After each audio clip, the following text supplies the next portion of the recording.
സാത്താൻ താൻ തീവ്രമായ തന്ത്രങ്ങളുമായി കഴിയുമെങ്കിൽ വൃദ്ധന്മാരെയും കൂടെ തെറ്റിച്ച് കളയുവാൻ നൂതന തന്ത്രങ്ങളെ ആവിഷ്കരിച്ചു കൊണ്ടിരിക്കുമ്പോൾ നിർമ്മലമായ കർത്താവിൻ്റെ വചനത്തിൽ ആശ്രയിച്ച് ധൈര്യത്തോടുകൂടെ പ്രതിബന്ധങ്ങളെ അതിജീവിച്ച് അപ്പുറം കടക്കാൻ പരിശുദ്ധാത്മാവ് നമ്മെ എല്ലാവരെയും സഹായിക്കുമാറാകട്ടെ. തീമോഥെയോസിന്റെ 2-ാം ലേഖനത്തിലേക്ക് വരാം. 4-ാം അധ്യായം 18-ാമത്തെ വാക്യം. കർത്താവ് എന്നെ സകല ദുഷ്പ്രവൃത്തിയിൽ നിന്നും വിടുവിച്ച് തന്റെ സ്വർഗീയ രാജ്യത്തിനായി രക്ഷിക്കും. അവന് എന്നേക്കും മഹത്വം. ആമേൻ. കർത്താവ് എന്നെ സകല ദുഷ്പ്രവൃത്തിയിൽ നിന്നും വിടുവിച്ചു തൻ്റെ സ്വർഗീയ രാജ്യത്തിനായി രക്ഷിക്കും. ക്രിസ്തീയ വിശ്വാസ ജീവിതത്തിൻ്റെ നഗ്നമായ ചില യാഥാർത്ഥ്യങ്ങൾ അപ്പോസ്തലന്മാരുടെ ലേഖനങ്ങളിൽ നമുക്ക് ദർശിക്കുവാൻ കഴിയുന്നതാണ്. ക്രിസ്തീയ ജീവിതത്തിൻ്റെ 2 വശങ്ങൾ, ഒന്ന് ദൃശ്യമായ വശങ്ങൾ, മറ്റൊന്ന് കാണാൻ കഴിയാത്ത വശങ്ങൾ. ക്രിസ്തീയ ജീവിതത്തിൻ്റെ ദൃശ്യവശങ്ങൾ മാത്രമാണ് ലോകത്തിന് കാണുവാൻ കഴിയുന്നത്. അദൃശ്യവശങ്ങൾ അത് അനുഭവിക്കുന്നവർക്കും അഭിഷിക്തന്മാരായ ആത്മനിറവുള്ള ദൈവപുരുഷന്മാർക്കും അത് വെളിപ്പെട്ട് കിട്ടുവാനായിട്ടിടയാകും. അദൃശ്യമായ ചില യാഥാർത്ഥ്യങ്ങൾ, ജീവിതാനുഭവത്തിൽ വെളിപ്പെട്ട് വന്ന യാഥാർത്ഥ്യങ്ങൾ ധനദാസന്മാർ ലേഖനങ്ങളിൽ ഉടനീളം വെളിപ്പെടുത്തുന്നത് നമുക്ക് കാണുവാനായിട്ട് കഴിയും.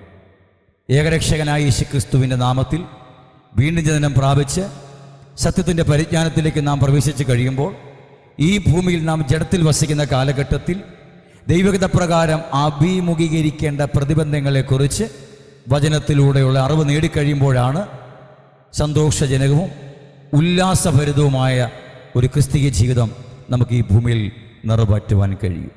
ദൈവരാജ്യത്തിനായി ദുഷ്പ്രവൃത്തിയിൽ നിന്നും രക്ഷിക്കുന്നവനാണ് നമ്മുടെ കർത്താവ്. ദുഷ്പ്രവൃത്തി 4 ഭാഗവും നമുക്ക് അനുകൂലമല്ല. വീണ്ടെടുക്കപ്പെട്ട ഒരു ദൈവ പൈതൽ തൻ്റെ വിശ്വാസം മുറുകെ പിടിച്ചൊരു യാത്ര മുമ്പോട്ട് ആരംഭിക്കുമ്പോൾ 2 സൈഡും അവന് എതിരാണ്. ക്രൂശ് എന്നൊരു പാതയാണ് അവന് മുമ്പിലുള്ളത്. പക്ഷെ ആ ദുർഘടങ്ങളെ അതിജീവിച്ച് അപ്പുറം കടക്കാതിരിക്കേണ്ടതിന് ഇടവും വലവും ബഹുവിധമായ തന്ത്രങ്ങൾ ആ ദൈവ പൈതലിനെതിരെ കടന്നു വരുവാനായിട്ടിടയാകും. പൗലോസിൻ്റെ ജീവിതയാത്രയിൽ തൻ്റെ ശുശ്രൂഷയിൽ അവിശ്വാസികളാൽ മാത്രമല്ല വിശ്വാസികളാലും മാരകമായ മാനസികമായ ആഘാതങ്ങൾ തൻ്റെ ആത്മീക ജീവിതത്തെ ഉലയ്ക്കുന്ന അനുഭവങ്ങളിൽ തനിക്ക് എതിർപ്പെട്ട് വരുവാനിടയായത് നമുക്ക് അറിയാവുന്ന കാര്യമാണ്. വാഴ്ത്തപ്പെട്ട കർത്താവായ യേശു പ്രാർത്ഥന പഠിപ്പിക്കുമ്പോൾ മത്തായി സുവിശേഷം 6-ാം അധ്യായത്തിലേക്ക് വരുമ്പോൾ നമുക്കവിടെ കാണുവാൻ കഴിയും. 13-ാമത്തെ വാക്യം വായിച്ചാട്ടെ. ഞങ്ങളെ പരീക്ഷയിൽ കടത്താതെ ദുഷ്ടങ്കിൽ നിന്ന് ഞങ്ങളെ വിടുവിക്കണമേ. രാജ്യവും ശക്തിയും മഹത്വവും എന്നേക്കും നിനക്കുള്ളതല്ലോ. ദൈവം നമ്മെക്കുറിച്ച് ആഗ്രഹിക്കുന്നത് എന്താണോ അതിലേക്ക് നമ്മുടെ പ്രാർത്ഥന ഉയർന്നു വരേണ്ടതാണ്. കർത്താവ് എന്താണോ നമ്മളെക്കുറിച്ച് ആഗ്രഹിക്കുന്നത് അതായിരിക്കണം നമ്മുടെ പ്രാർത്ഥന. കർത്താവ് പ്രാർത്ഥന പഠിപ്പിച്ചു, ഞങ്ങളെ പരീക്ഷയിൽ കടത്താതെ ദുഷ്ടങ്കിൽ നിന്ന് വിടുവിക്കണമേ. വീണ്ടെടുക്കപ്പെട്ട ദൈവമക്കൾ ഈ ഭൂമിയിൽ പാർക്കുമ്പോൾ വീണ്ടെടുക്കപ്പെടാത്തവരിലൂടെ പൈശാചികൻ കർത്തൃത്വം നടത്തി ബോധമനുഷ്യനിലൂടെയും ആത്മമനുഷ്യനിലൂടെയും പ്രതിബന്ധങ്ങളെ സൃഷ്ടിച്ച് സുഗമമായ ആത്മിക നടത്തിപ്പുകൾക്ക് ലംഘനം വരുത്തുവാൻ, നാമും പാപം ചെയ്യുവാനും പാപത്തിൽ വീണുപോകുവാനും അനുകൂലമായ സാഹചര്യങ്ങളെ വിദഗ്ധമായി ഒരുക്കി ദൈവപുരുഷന്മാരെ തകർക്കുവാൻ, ദൈവജനത്തെ ഉലപ്പിക്കുവാൻ, അവരുടെ വിശ്വാസത്തെ ഉലപ്പിക്കുവാൻ, മുൻപോട്ടുള്ള ആത്മീക നടത്തിപ്പുകളെ വഴി തിരിച്ചുവിടുവാൻ, ഇങ്ങനെ മാറി മാറിയുള്ള തന്ത്രങ്ങൾ കടന്നു വരും എന്നുള്ളത് കൊണ്ട് വാഴ്ത്തപ്പെട്ട കർത്താവ് നമ്മളെ പ്രാർത്ഥിപ്പാൻ പഠിപ്പിച്ചു. എന്താണ്? ഞങ്ങളെ പരീക്ഷയിൽ കടത്താതെ ദുഷ്ടങ്കിൽ നിന്നും ഞങ്ങളെ വിടുവിക്കണമേ. നമ്മുടെ പ്രാർത്ഥനയായിരിക്കണമത്. പരീക്ഷയിൽ കടത്താതെ ദുഷ്ടങ്കിൽ നിന്നും വിടുവിക്കണമേ. അപ്പോൾ പരീക്ഷ നടത്തുന്നത് ആരാണ്? ദുഷ്ടനാണ്.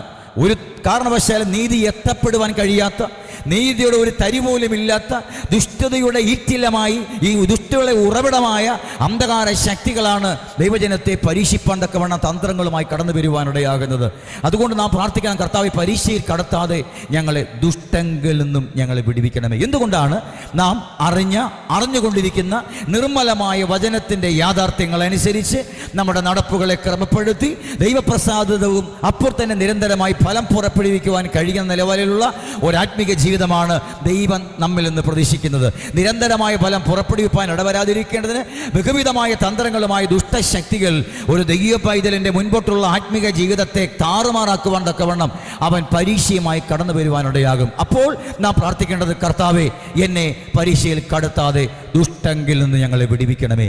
ഇത് ദിനംതോറുമുള്ള നമ്മുടെ പ്രാർത്ഥനയായിരിക്കണം. ഓരോ ദിവസവും നാം എഴുന്നേറ്റ് കഴിയുമ്പോൾ വചനപ്രകാരമുള്ള ആത്മഫലം പുറപ്പെടുവിപ്പാൻ തക്കവണ്ണം ദൈവം നമുക്ക് അനുകൂലമായ സാഹചര്യങ്ങൾ ഒരുക്കുമ്പോൾ ആ ലക്ഷ്യത്തിൽ നിന്നും നമ്മളെ വ്യതിചലിപ്പിച്ച് ദൈവം നമ്മെക്കുറിച്ച് എന്താണോ ആഗ്രഹിക്കുന്നത് അതിൻ്റെ ഓപ്പോസിറ്റായിട്ടുള്ള എതിരായിട്ടുള്ള അനുഭവങ്ങളിലൂടെ നമ്മുടെ ലക്ഷ്യത്തെ മാറ്റി വ്യതിചലിപ്പിച്ച് ലക്ഷ്യത്തെ വളച്ചു മാറ്റി ആ ഒരു ദിവസം പാഴാക്കുവാൻ തക്കവണ്ണം, ഒരു പ്രയോജനമില്ലാത്ത അനുഭവമാക്കി തീർക്കാൻ തക്കവണ്ണം, ഇന്നൊരു ദിവസം ഞാൻ ഭൂമിയിൽ ജീവിച്ചത് കൊണ്ട് എനിക്ക് സ്വർഗരാജ്യത്തിൽ നയാപൈസയുടെ പ്രതിഫലമില്ല എന്ന അവസ്ഥയാക്കി തീർക്കേണ്ടതിന് പരീക്ഷകൻ കടന്നു വരും എന്നുള്ളത് കൊണ്ട് നാം എന്ത് ചെയ്യണം? എന്നെ പരീക്ഷയിൽ കടത്താതെ ദുഷ്ടങ്കിൽ നിന്ന് വിടുവിക്കണമേ എന്നുള്ളത് നമ്മുടെ യാചനയായിരിക്കണം. ഓരോ നിമിഷവും നിങ്ങളുടെ പ്രാർത്ഥനയിൽ, കർത്താവേ, എന്നെ പരീക്ഷയിൽ കടത്തരുതേ. വിശ്വാസം തെളിയിക്കുന്ന മേഖല, വിശുദ്ധി തെളിയിക്കുന്ന മേഖല, സഹിഷ്ണുത, ക്ഷമ, അത്യാദി തെളിയിക്കുന്ന മേഖല കടന്നു വരുമ്പോൾ നമുക്ക് കോപം ഒരുപക്ഷെ വെളിപ്പെടുത്തുവാനിടയുണ്ട്. നമ്മുടെ ക്ഷമയോ സഹിഷ്ണുതയും തെളിയിപ്പാൻ തക്കവണ്ണം പരീക്ഷകൻ ദുഷ്ടൻ കടന്നു വരുമ്പോൾ ഒരുപക്ഷെ നാം പുറപ്പെടുവിക്കുന്ന ഫലം കോപം ആയിരിക്കാം. സൗമ്യതയുമായി ബന്ധപ്പെട്ടുള്ള പരീക്ഷയ്ക്ക് നാം വിധേയപ്പെടുമ്പോൾ ആ സൗമ്യതയുടെ ഫലം തന്നെ നാം പുറപ്പെടുവിക്കണം. ക്ഷമയുടെ പരീക്ഷയുമായി ബന്ധപ്പെട്ട് ദുഷ്ടൻ സമീപിക്കുമ്പോൾ ആ ക്ഷമയുടെ ഫലം തന്നെ നാം പുറപ്പെടുവിക്കണം. മിക്കവാറും കോപത്തിൻ്റെയും ഇടർച്ചയുടെയും അസ്വസ്ഥതയുടെയും ആകാത്ത ഫലം പുറപ്പെടുവിക്കാനിടയാകും. ഫലമായിട്ട് തന്നെ ഇരിക്കും, പക്ഷെ അതാകാത്ത ഫലമായിരിക്കും. കഴിഞ്ഞ 2 ദിവസം ഞാൻ വിഴുവൂർ അസംബ്ലീസ് കൂടെ ദൈവസഭയിലെ ശുശ്രൂഷിക്കർത്താവ് എന്നെ അയക്കുവാനിടയായി. ആ ഹോളിൻ്റെ മുമ്പിൽ ഒരു അത്തിമരം നിൽപ്പുണ്ട്. അപ്പോൾ ഞാൻ ആ അത്തിമരത്തോട് ചേർന്ന് നന്നായിട്ട് കാഴ്ച നിൽക്കുന്ന ആ അത്തിമരത്തിൻ്റെ ആ കായൊക്കെ കണ്ടപ്പോൾ സന്തോഷം തോന്നി. ഞാനിങ്ങനെ ചേർന്ന് നിന്ന് ഒരു ഫോട്ടോ ഇങ്ങനെ എടുക്കുന്നത് ദേവദാസൻ്റെ ഭാര്യ കണ്ടപ്പോൾ പറഞ്ഞു, പാസ്റ്ററെ, അത് കാട്ടത്തിയാണ്. സ്തോത്രം. ഞാൻ വളരെ ആകാംക്ഷഭരിതനായി ആ ഫാക്ടറിയുടെ അടുത്ത് നിന്ന് കാഴ്ച നിൽക്കുന്ന ആ മരത്തോട് ചേർത്ത് ഇങ്ങനെ ഒരു ഫോട്ടോ എടുത്തപ്പോൾ അത് കാട്ടത്തിയാണ്. ഒരു കാരണവശാലും മനസ്സിലാകത്തില്ല. അതിൻ്റെ ഇലയും അതിൻ്റെ താടിയും അതിൻ്റെ ശാഖോപശാഖകളും അത് നിറഞ്ഞു നിൽക്കുന്ന ഫലങ്ങളും കാണുമ്പോൾ ഇത് നമുക്ക് ചിന്തിക്കാൻ പോലും പറ്റത്തില്ല, ഇത് കാട്ടത്തിയാണ്. ഹല്ലേലൂയ. രക്തത്താൽ വചനത്താൽ ചെയ്യാം. വളരെ നാം സൂക്ഷിക്കണം. നമുക്ക് ഫലം ഉണ്ടായിരിക്കാം. ആൾക്കാരെല്ലാം പറയും നല്ല തണലുണ്ട്, നല്ല വൃക്ഷമാണ്, ആലയത്തിൻ്റെ മുമ്പിലാണ് അതിനെ നട്ടിരിക്കുന്നത്, അത് നട്ടവർക്ക് എന്ത് അനുഗ്രഹമാണ്. നോക്കുന്നവരും വരുന്നവരും പോകുന്നവരും എല്ലാം പറയും അതിൻ്റെ എല്ലാ ശാഖകളിലും ധാരാളം ഫലം കാഴ്ച നിൽക്കുകയാണ്. പക്ഷേ അറിയാവുന്നവർക്കറിയാം ഇത് കാട്ടത്തിയാണ്. എനിക്ക് മനസ്സിലായില്ല, പക്ഷെ അവർക്കത് മനസ്സിലായി. ഇങ്ങനെയാണ്. നോക്കൂ, ആത്മാവ് ഇല്ലാത്തവർക്ക് ഈ ഫലം മനസ്സിലാക്കാൻ പറ്റത്തില്ല. ആത്മാവുള്ളവർക്ക് മാത്രമേ നാം പുറപ്പെടുവിക്കുന്ന ഫലം കാട്ടത്തിയാണോ നാട്ടത്തിയാണോ എന്ന് നമുക്ക് അറിയുവാനായിട്ട് കഴിയൂ. ഇത് വളരെ ഗൗരവമുള്ള കാര്യമാണ്. നാം എങ്ങനെയെങ്കിലും കാട്ടത്തിയുടെ ഫലം പുറപ്പെടുവിച്ചാൽ പിശാചിനൊരു പ്രശ്നവുമില്ല. ലോകത്തിന് മാന്യത നൽകുവാൻ കഴിയുന്ന എന്തു ഫലവും നമുക്ക് പുറപ്പെടുവിച്ചാലും പിശാചിന് പ്രശ്നമില്ല. അയ്യോ, നാം ഒരു ഫലം പുറപ്പെടുവിച്ച കാരണത്താൽ ഈ ലോകം നമ്മളെ മാനിച്ച് ഒരു പ്രസ്ഥാനത്തിൻ്റെ മേളിൽ കൊണ്ടെത്തിച്ചാലും പിശാചിന് ഒരു പ്രശ്നവും ഇല്ല. ഈ ലോകത്തിൽ ഏതെല്ലാം സ്ഥാനമാന പദവി പുകഴ്ച ഉണ്ടെങ്കിലും അവിടെ എവിടെയെല്ലാം നമ്മൾ എത്തിയാലും പിശാചിന് കണ്ണുകടിയില്ല. കാരണം സർവ്വലോകവും ദുഷ്ടൻ്റെ അധീനതയിലിരിക്കുന്നു. മാത്രമല്ല, മനുഷ്യരുടെ ഇടയിൽ ഉന്നതമായതൊക്കെയും ദൈവത്തിന് അറപ്പാകയാൽ മനുഷ്യരുടെ ഇടയിൽ ഉന്നതമായതൊക്കെയും മറ്റവൻ്റെ ഡിപ്പാർട്ട്മെൻറ്റാണ്. അവന് ഭയങ്കര സന്തോഷമാണ്. അവൻ്റെ ഡിപ്പാർട്ട്മെൻറ്റിൽ ഒരു ഉന്നതമായ ഒരു വ്യവസ്ഥയിൽ ഒരു ദൈവപൈതൽ അലങ്കരിപ്പാൻ കിരീടധാരിയായി കയറി വന്നാൽ പിശാച് 2 കൈ നീട്ടി സ്വീകരിച്ച് ഒരിക്കലും അവനെ താഴെ കളയില്ല. അവനെ ഒരിക്കലും വലിച്ച് താഴെ ഇറക്കില്ല. പിശാച് ഒരിക്കലും അനുവദിക്കുകയില്ല. അവൻ നിരന്തരം ഫലം പുറപ്പെടുവിക്കാൻ ആവശ്യമായ വെള്ളവും വളവും കൊടുക്കുവാനായിട്ട് ഇടയാകും. നിരന്തരം ഫലം പുറപ്പെടുവിച്ച് കൊണ്ടേയിരിക്കും. കാണുന്നവരൊക്കെ ഓർക്കും, നല്ല ഫലമാണ് പുറപ്പെടുവിക്കുന്നത്. ഓർത്തുകൊള്ളൂ, ഇത് ദുഷ്കാലമാണ്. സമയം നമ്മൾ തക്കത്തിൽ വിനിയോഗിക്കണം. ഇത് വളരെ ഗൗരവമേറിയ ഒരു കാലഘട്ടത്തിലേക്ക് നാം എല്ലാവരും പ്രവേശിച്ചിരിക്കുകയാണ്. ഈ രാജ്യത്തിൻ്റെ സുവിശേഷം സകല ജാതികൾക്കും സാക്ഷ്യമായി ഭൂലോകമൊക്കെയും പ്രസംഗിക്കപ്പെടും. അപ്പോൾ അവസാനം വരും. നമ്മുടെ വാഴ്ത്തപ്പെട്ട കർത്താവിൻ്റെ ആ വരവിൻ്റെ മന്ദസ്വരം ഇങ്ങനെ കേട്ട് തുടങ്ങുകയാണ്. നിങ്ങൾ യുദ്ധങ്ങളെയും യുദ്ധശ്രുതികളെക്കുറിച്ചും കേൾക്കും. നിങ്ങൾ ഭയപ്പെട്ടു പോകരുത്. ഇതൊക്കെ ഈറ്റുനോവിൻ്റെ ആരംഭമാണ്. ഉടനെ പ്രസവിക്കാൻ വേണ്ടിയിട്ടുള്ളതാണ്. നമ്മുടെ കർത്താവായ യേശുക്രിസ്തുവിൻ്റെ പ്രത്യക്ഷതയ്ക്ക് വേണ്ടിയിട്ടുള്ള ഈറ്റുനോവിൻ്റെ ആരംഭമാണ്. നമ്മുടെ കർത്താവ് നമുക്ക് പ്രത്യക്ഷമാകാൻ പോകുന്നതുമായി ബന്ധപ്പെട്ട് നമ്മളൊരു വേദന സഹിക്കണം. അത്ര തന്നെ അത് ഷോർട്ട് ടൈമിലേക്കുള്ളൊരു വേദനയാണ്. ഒരു സ്ത്രീ നൊന്തൊരു കുഞ്ഞിനെ പ്രസവിച്ച് കഴിയുമ്പോൾ ഈ ഭൂമിയിലേക്ക് ഒരു മനുഷ്യനെ ദാനം ചെയ്തു എന്ന കാരണത്താൽ ആ മാതാവ് തൻ്റെ വേദന പെട്ടെന്ന് മറന്നു പോകുന്നത് പോലെ നമ്മുടെ കർത്താവിൻ്റെ വരവുമായി ബന്ധപ്പെട്ട് നാം അല്പമായി ചില വേദനകൾ അല്പനാളത്തേക്ക് മാത്രം ഞൊടിനേരത്തേക്ക് അനുഭവിക്കേണ്ടി വരുമെങ്കിലും പെട്ടെന്ന് ആ വേദന മറന്നു പോകുന്ന അളവിൽ നമ്മളെ സ്വർഗ്ഗന്മാരാക്കി അവനോടുകൂടെ വാസം ചെയ്യുവാൻ കഴിയുന്ന സുന്ദരമായ ഒരു ദിനം നമ്മളോട് അടുത്തടുത്ത് വരികയാണ്. അതിൻ്റെ ലക്ഷണങ്ങളും അടയാളങ്ങളുമാണ് നാം വാർത്തമാർത്തമോലൂടെ കാടിങ്ങി കേൾക്കിച്ചുകൊണ്ടിരിക്കുന്നത്. അകലിയ വാർത്തകൾ കേൾക്കുമ്പോൾ അയ്യോ ദൈവമേ യുദ്ധം ആരംഭിക്കാൻ പോവുകയാണോ, പിന്നെ എൻ്റെ മക്കളുടെ കാര്യം എങ്ങനെ ആകും എന്ന് നിങ്ങൾ ചിന്തിച്ച് വ്യാകുലപ്പെടേണ്ട. മക്കളുടെ കാര്യം കർത്താവ് നോക്കിക്കൊള്ളും. നിങ്ങളാണോ മക്കളുടെ കാര്യം നോക്കുന്നത്? നിങ്ങളുടെ വീട് വിട്ട് പുറത്തിറങ്ങിയാൽ, നിങ്ങളുടെ മക്കൾ പുറത്തു പോയാൽ നിങ്ങളാണോ നിയന്ത്രിക്കുന്നത്? ഒരു വണ്ടി മുട്ടാതെ, വണ്ടി തട്ടാതെ, തലകുത്തി വീഴാതെ, മറിഞ്ഞു വീഴാതെ, വല്ലവൻ്റെ അടിയും ഇടിയും കൊള്ളാതെ നിങ്ങളുടെ കുഞ്ഞുങ്ങൾ പോയി സുരക്ഷിതമായും വീട്ടിലേക്ക് മടങ്ങി വരുന്നത് നിങ്ങളുടെ വീട്ടിലിരുന്നു കൊണ്ട് നിങ്ങൾ നിയന്ത്രിക്കുന്ന കാരണത്താലാണോ പ്രിയമുള്ളവരെ? അല്ല, നമ്മുടെ കുഞ്ഞുങ്ങളെ നിയന്ത്രിക്കുന്നത് ദൈവമാണ്. അവനാണ് അതിൻ്റെ ഉടയവൻ. അവൻ നമ്മളെ വളർത്തുവാൻ ഏൽപ്പിച്ചിരിക്കുകയാണ്. ഈ താൽക്കാലികമായ ഈ ഭൂമിയിൽ നമ്മുടെ കുഞ്ഞുങ്ങളെ വളർത്തി അവന് കൊടുക്കുവാൻ ദൈവം ഏൽപ്പിച്ചിരിക്കുകയാണ്.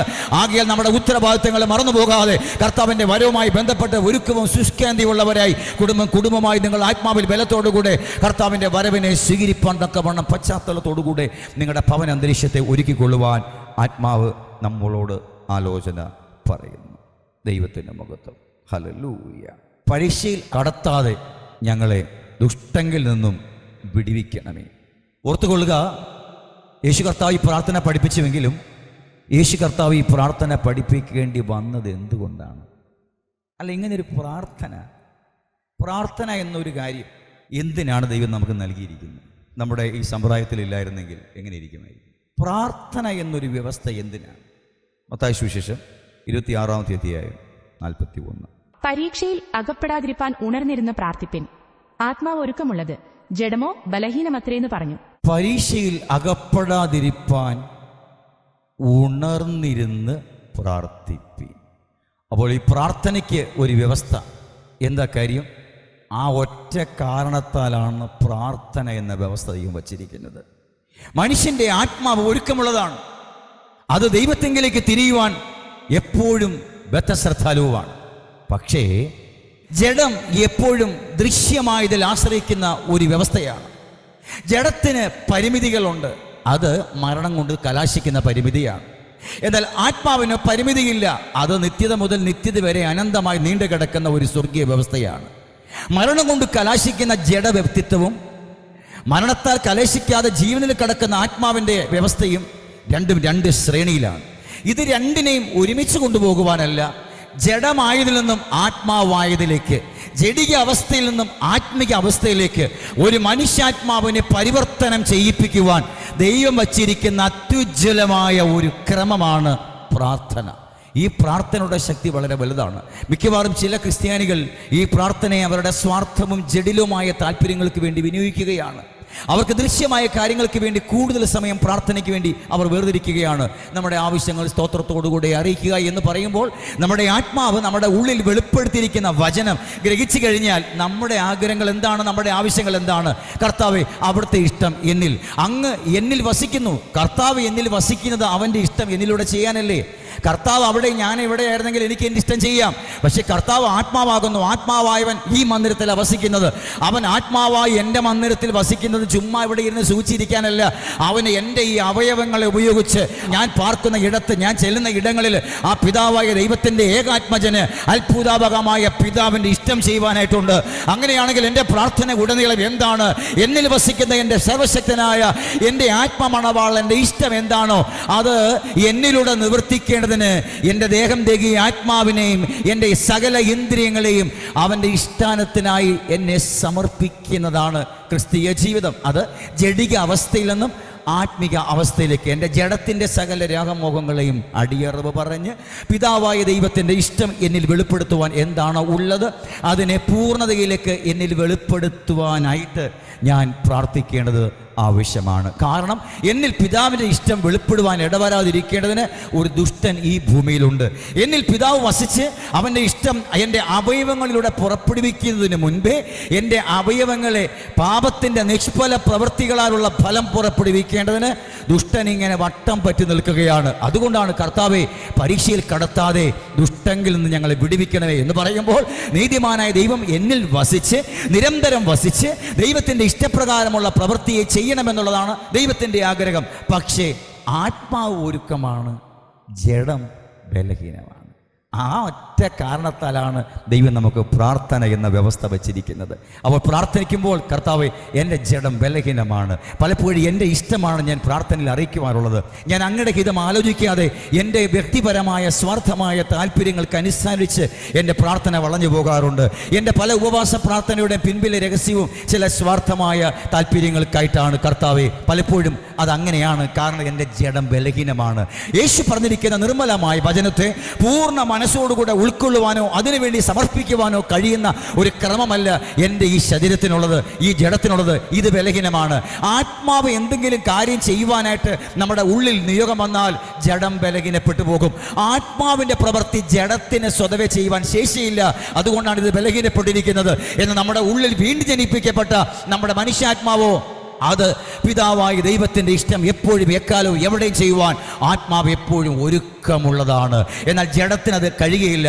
അതുകൊണ്ട് ജഡത്തിന് ബലഹീനത ഉള്ളത് കൊണ്ട് ആത്മാവിൽ വെളിപ്പെട്ട സ്വർഗീയ നിയോഗം ഒരു പ്രവൃത്തിയിലൂടെ എൻ്റെ ശരീരത്തിൽ വെളിപ്പെട്ട് വരേണ്ടതിന് നാം പ്രാർത്ഥനയിൽ ദൈവസന്നിധിയിൽ അടുത്തു വരണം. അപ്പോൾ നമ്മുടെ വിലപ്പെട്ട ഈ ഭൂമിയിലെ വാസം 60, 70, 80, 90, 100 വർഷമുള്ള ഈ ഭൂമിയിലെ ലഘുവായിട്ടുള്ള ഈ കാലഘട്ടത്തിൽ നമ്മുടെ പ്രാർത്ഥന ഏറ്റവും പ്രാധാന്യം അർപ്പിക്കുന്ന ആ വിഷയത്തിലേക്ക് തന്നെ പോയിന്റ് ഔട്ട് ചെയ്ത് ലക്ഷ്യത്തോടുകൂടെ ആ പ്രാർത്ഥനയിൽ അവിടെ തന്നെ കേന്ദ്രീകരിച്ചുകൊണ്ട് പിതാവ് എന്നിൽ വസിച്ച് അവൻ്റെ ഇഷ്ടം ഞാൻ പാർക്കുന്ന ദേശങ്ങളിൽ വെളിപ്പെടട്ടെ, അവൻ്റെ ഇഷ്ടം എപ്പോഴും എന്നിൽ വെളിപ്പെടട്ടെ, ഏത് സാഹചര്യത്തിലും ഏത് സ്ഥലത്തും അത് വെളിപ്പെടട്ടെ. ആകയാൽ എൻ്റെ ശരീരം ബലഹീനപ്പെട്ടിരിക്കുന്നു, ആ ശരീരം ആത്മാവിൻ്റെ നിയോഗത്താൽ ഒരുക്കപ്പെടേണ്ടത് ആവശ്യമാണ് എന്ന് പറഞ്ഞുകൊണ്ട് പിതാവിൻ്റെ ഇഷ്ടം നമ്മളിൽ വെളിപ്പെടുത്തുവാനുള്ള വാഞ്ചയോടുകൂടെ നാം പ്രാർത്ഥനയിൽ സ്ഥിരത കാട്ടണമെന്ന് കർത്താവ് നമ്മോട് പറയുകയാണ്. ഈ പരീക്ഷയിൽ അകപ്പെടുത്തി തൻ്റെ വൃദ്ധന്മാരെ തെറ്റിപ്പിച്ച് ദൈവഹിതപ്രകാരമുള്ള ഫലം വെളിപ്പെടുത്തുവാൻ ഇടവരാത്ത വിധത്തിൽ അന്ധകാരത്തിൻ്റെ സൈന്യങ്ങൾ തന്ത്രങ്ങളെ മെനയുമ്പോൾ കർത്താവ് എന്താ ചെയ്യുന്നത്? പത്രോസിൻ്റെ 2-ാം ലേഖനത്തിലേക്ക് വരാം. 2 പത്രോസ് 2-ാം അധ്യായം 9-ാം തിരുവചനം.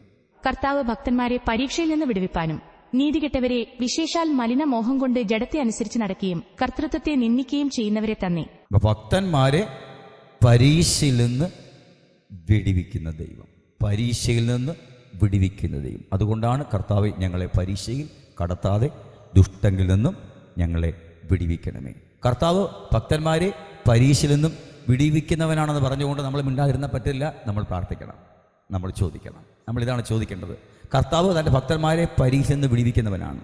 അതുകൊണ്ട് കർത്താവെ, ഞങ്ങളെ പരീക്ഷയിൽ കടത്താതെ ദുഷ്ടങ്കിൽ നിന്നും വിടുവിക്കണം. അവിടെ മലിനമോഹം, നീതികെട്ടവരെ എന്ന് പറഞ്ഞിട്ട് വിശേഷാൽ മലിനമോഹം. അപ്പം മോഹമുണ്ട്, മലിനമോഹമുണ്ട്. മലിനമോഹം എന്ന് പറഞ്ഞാൽ ദൈവരാജ്യത്തിൻ്റെ വ്യവസ്ഥയ്ക്ക് ചേരുവാൻ കഴിയാത്ത ആഗ്രഹങ്ങളാണ് മലിനമാകുന്നത്. ലൗകികമായ, താൽക്കാലികമായ, പൈശാചികനും അവൻ്റെ ആവാസ വ്യവസ്ഥയ്ക്കും എപ്പോഴും ഇതിനകത്ത് വസിപ്പാൻ കഴിയുന്ന തരത്തിലുള്ള മോഹങ്ങളാണ് മലിനമോഹം. എന്നാൽ സ്വർഗീയമായ ആഗ്രഹങ്ങളുണ്ട്, അത് നിലനിൽക്കുന്നതാണ്, പിതാവിന് അത് ഇഷ്ടവുമാണ്. നീതികെട്ടവരെ എന്ന് പറഞ്ഞിട്ട് വിശേഷാൽ മലിന മോഹം കൊണ്ട് ജഡത്തെ അനുസരിച്ച് നടക്കുകയും. അപ്പോൾ നമ്മൾ ആത്മാവിനെ അനുസരിച്ച് നടക്കുന്നവരാണ്. അപ്പോൾ നമ്മളെ അതിൽ നിന്ന് ജഡത്തെ അനുസരിച്ച് നടക്കുക എന്ന് പറഞ്ഞാൽ അതിൻ്റെ കേന്ദ്രം മലിന മോഹമാണ്. നമ്മൾ ആരെങ്കിലും ജഡത്തെ അനുസരിച്ചാണ് ഭൂമിയിൽ നടക്കുന്നതെങ്കിൽ ഒറ്റ കാരണമാണ്, നമ്മുടെ ഉള്ളിൽ മലിനമായ മോഹമാണുള്ളത്. ഓർത്തുകൊള്ളുക, നമ്മൾ മലിനമായ മോഹം നമ്മുടെ ഉള്ളിൽ വെച്ചുകൊണ്ട് നമ്മളിങ്ങനെ നടന്നാൽ, നമ്മൾ അതിനനുസരിച്ച് ദൈവസന്നിധിയിൽ പ്രാർത്ഥിപ്പാനും ക്രമീകരിപ്പാനും തയ്യാറാകാതിരുന്നാൽ ഈ മലിനമോഹം ഫലം പുറപ്പെടുവിക്കും.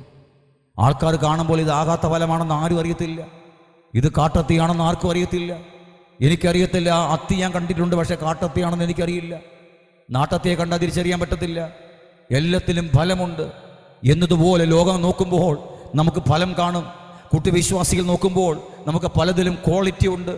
പക്ഷേ അത് കാട്ടുഫലമാണോ കാട്ടത്തിയുടെ ഫലമാണോന്ന് ആർക്കും അറിയാൻ കഴിയുന്നില്ല. ഇതാണ് വഞ്ചന. പിശാചിൻ്റെ വഞ്ചനയാണ്. അവൻ്റെ ഈ വഞ്ചന ചതിയിൽപ്പെട്ട് ഉഴന്നു പോകുവാൻ ഇടവരാതിരിക്കേണ്ടതിന് നാം ദൈവത്തോട് നിരന്തരം പ്രാർത്ഥിക്കണം എന്നുള്ളതാണ് ദൈവത്തിൻ്റെ ഇഷ്ടം, ദൈവത്തിൻ്റെ മഹത്വം. നമ്മുടെ ആത്മാവ് ഒരുക്കമുള്ളതാണ്, എന്നാൽ നമ്മുടെ ജഡമോ ബലഹീനമാണെന്ന് നമ്മൾ വായിക്കുവാനിടയായി. അപ്പം മലിനമോഹം കൊണ്ട് അന്ധകാരത്തിൻ്റെ ശക്തികൾ പരീക്ഷമായി കടന്നു വരുന്നത് നമ്മെ ദൈവരാജ്യത്തിൻ്റെ അവകാശത്തിൽ നിന്ന് നമ്മളെ പിഴുതെടുത്ത് വെളിയിൽ കളയുവാനായിട്ടാണ്. വേറൊന്നും അവന് ചെയ്യണ്ട. ഹല്ലേലൂയ.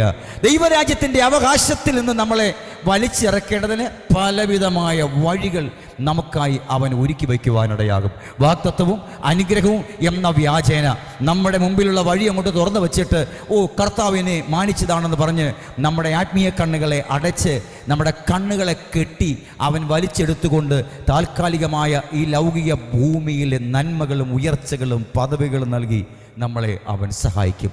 അതിൻ്റെ എല്ലാം അടിസ്ഥാനം മലിനമോഹമാണ്. ഈ ലോകത്തിൽ നമ്മൾ കാണുന്ന സകല പദവിക്കകത്തും ഒരു മലിനമോഹമുണ്ട്. ഏതെങ്കിലും ഒരു പ്രസ്ഥാനത്തിൽ നമുക്ക് പ്രമോഷൻ കിട്ടി മുമ്പോട്ട് വന്നു കഴിഞ്ഞാൽ, ഞാനിപ്പോൾ ഒരു സൂപ്പർവൈസർ സ്ഥാനത്ത് നിന്നും ഒരു മാനേജർ പോസ്റ്റിലേക്ക് എനിക്ക് പ്രമോഷൻ കിട്ടുകയാണെങ്കിൽ, എന്നോടുകൂടെ സൂപ്പർവൈസർ സ്ഥാനത്തിരുന്ന പല ആൾക്കാരുമുണ്ട്, എന്നേക്കാൾ സീനിയർപ്പെട്ട ആൾക്കാരുണ്ട്. അപ്പോൾ ഇനി പ്രൊമോഷൻ കിട്ടുമ്പോൾ ഞങ്ങൾ 10 പേര് റെഡിയാണ്, 10 പേർക്ക് ആർക്കും ഒരാൾക്ക് കിട്ടും.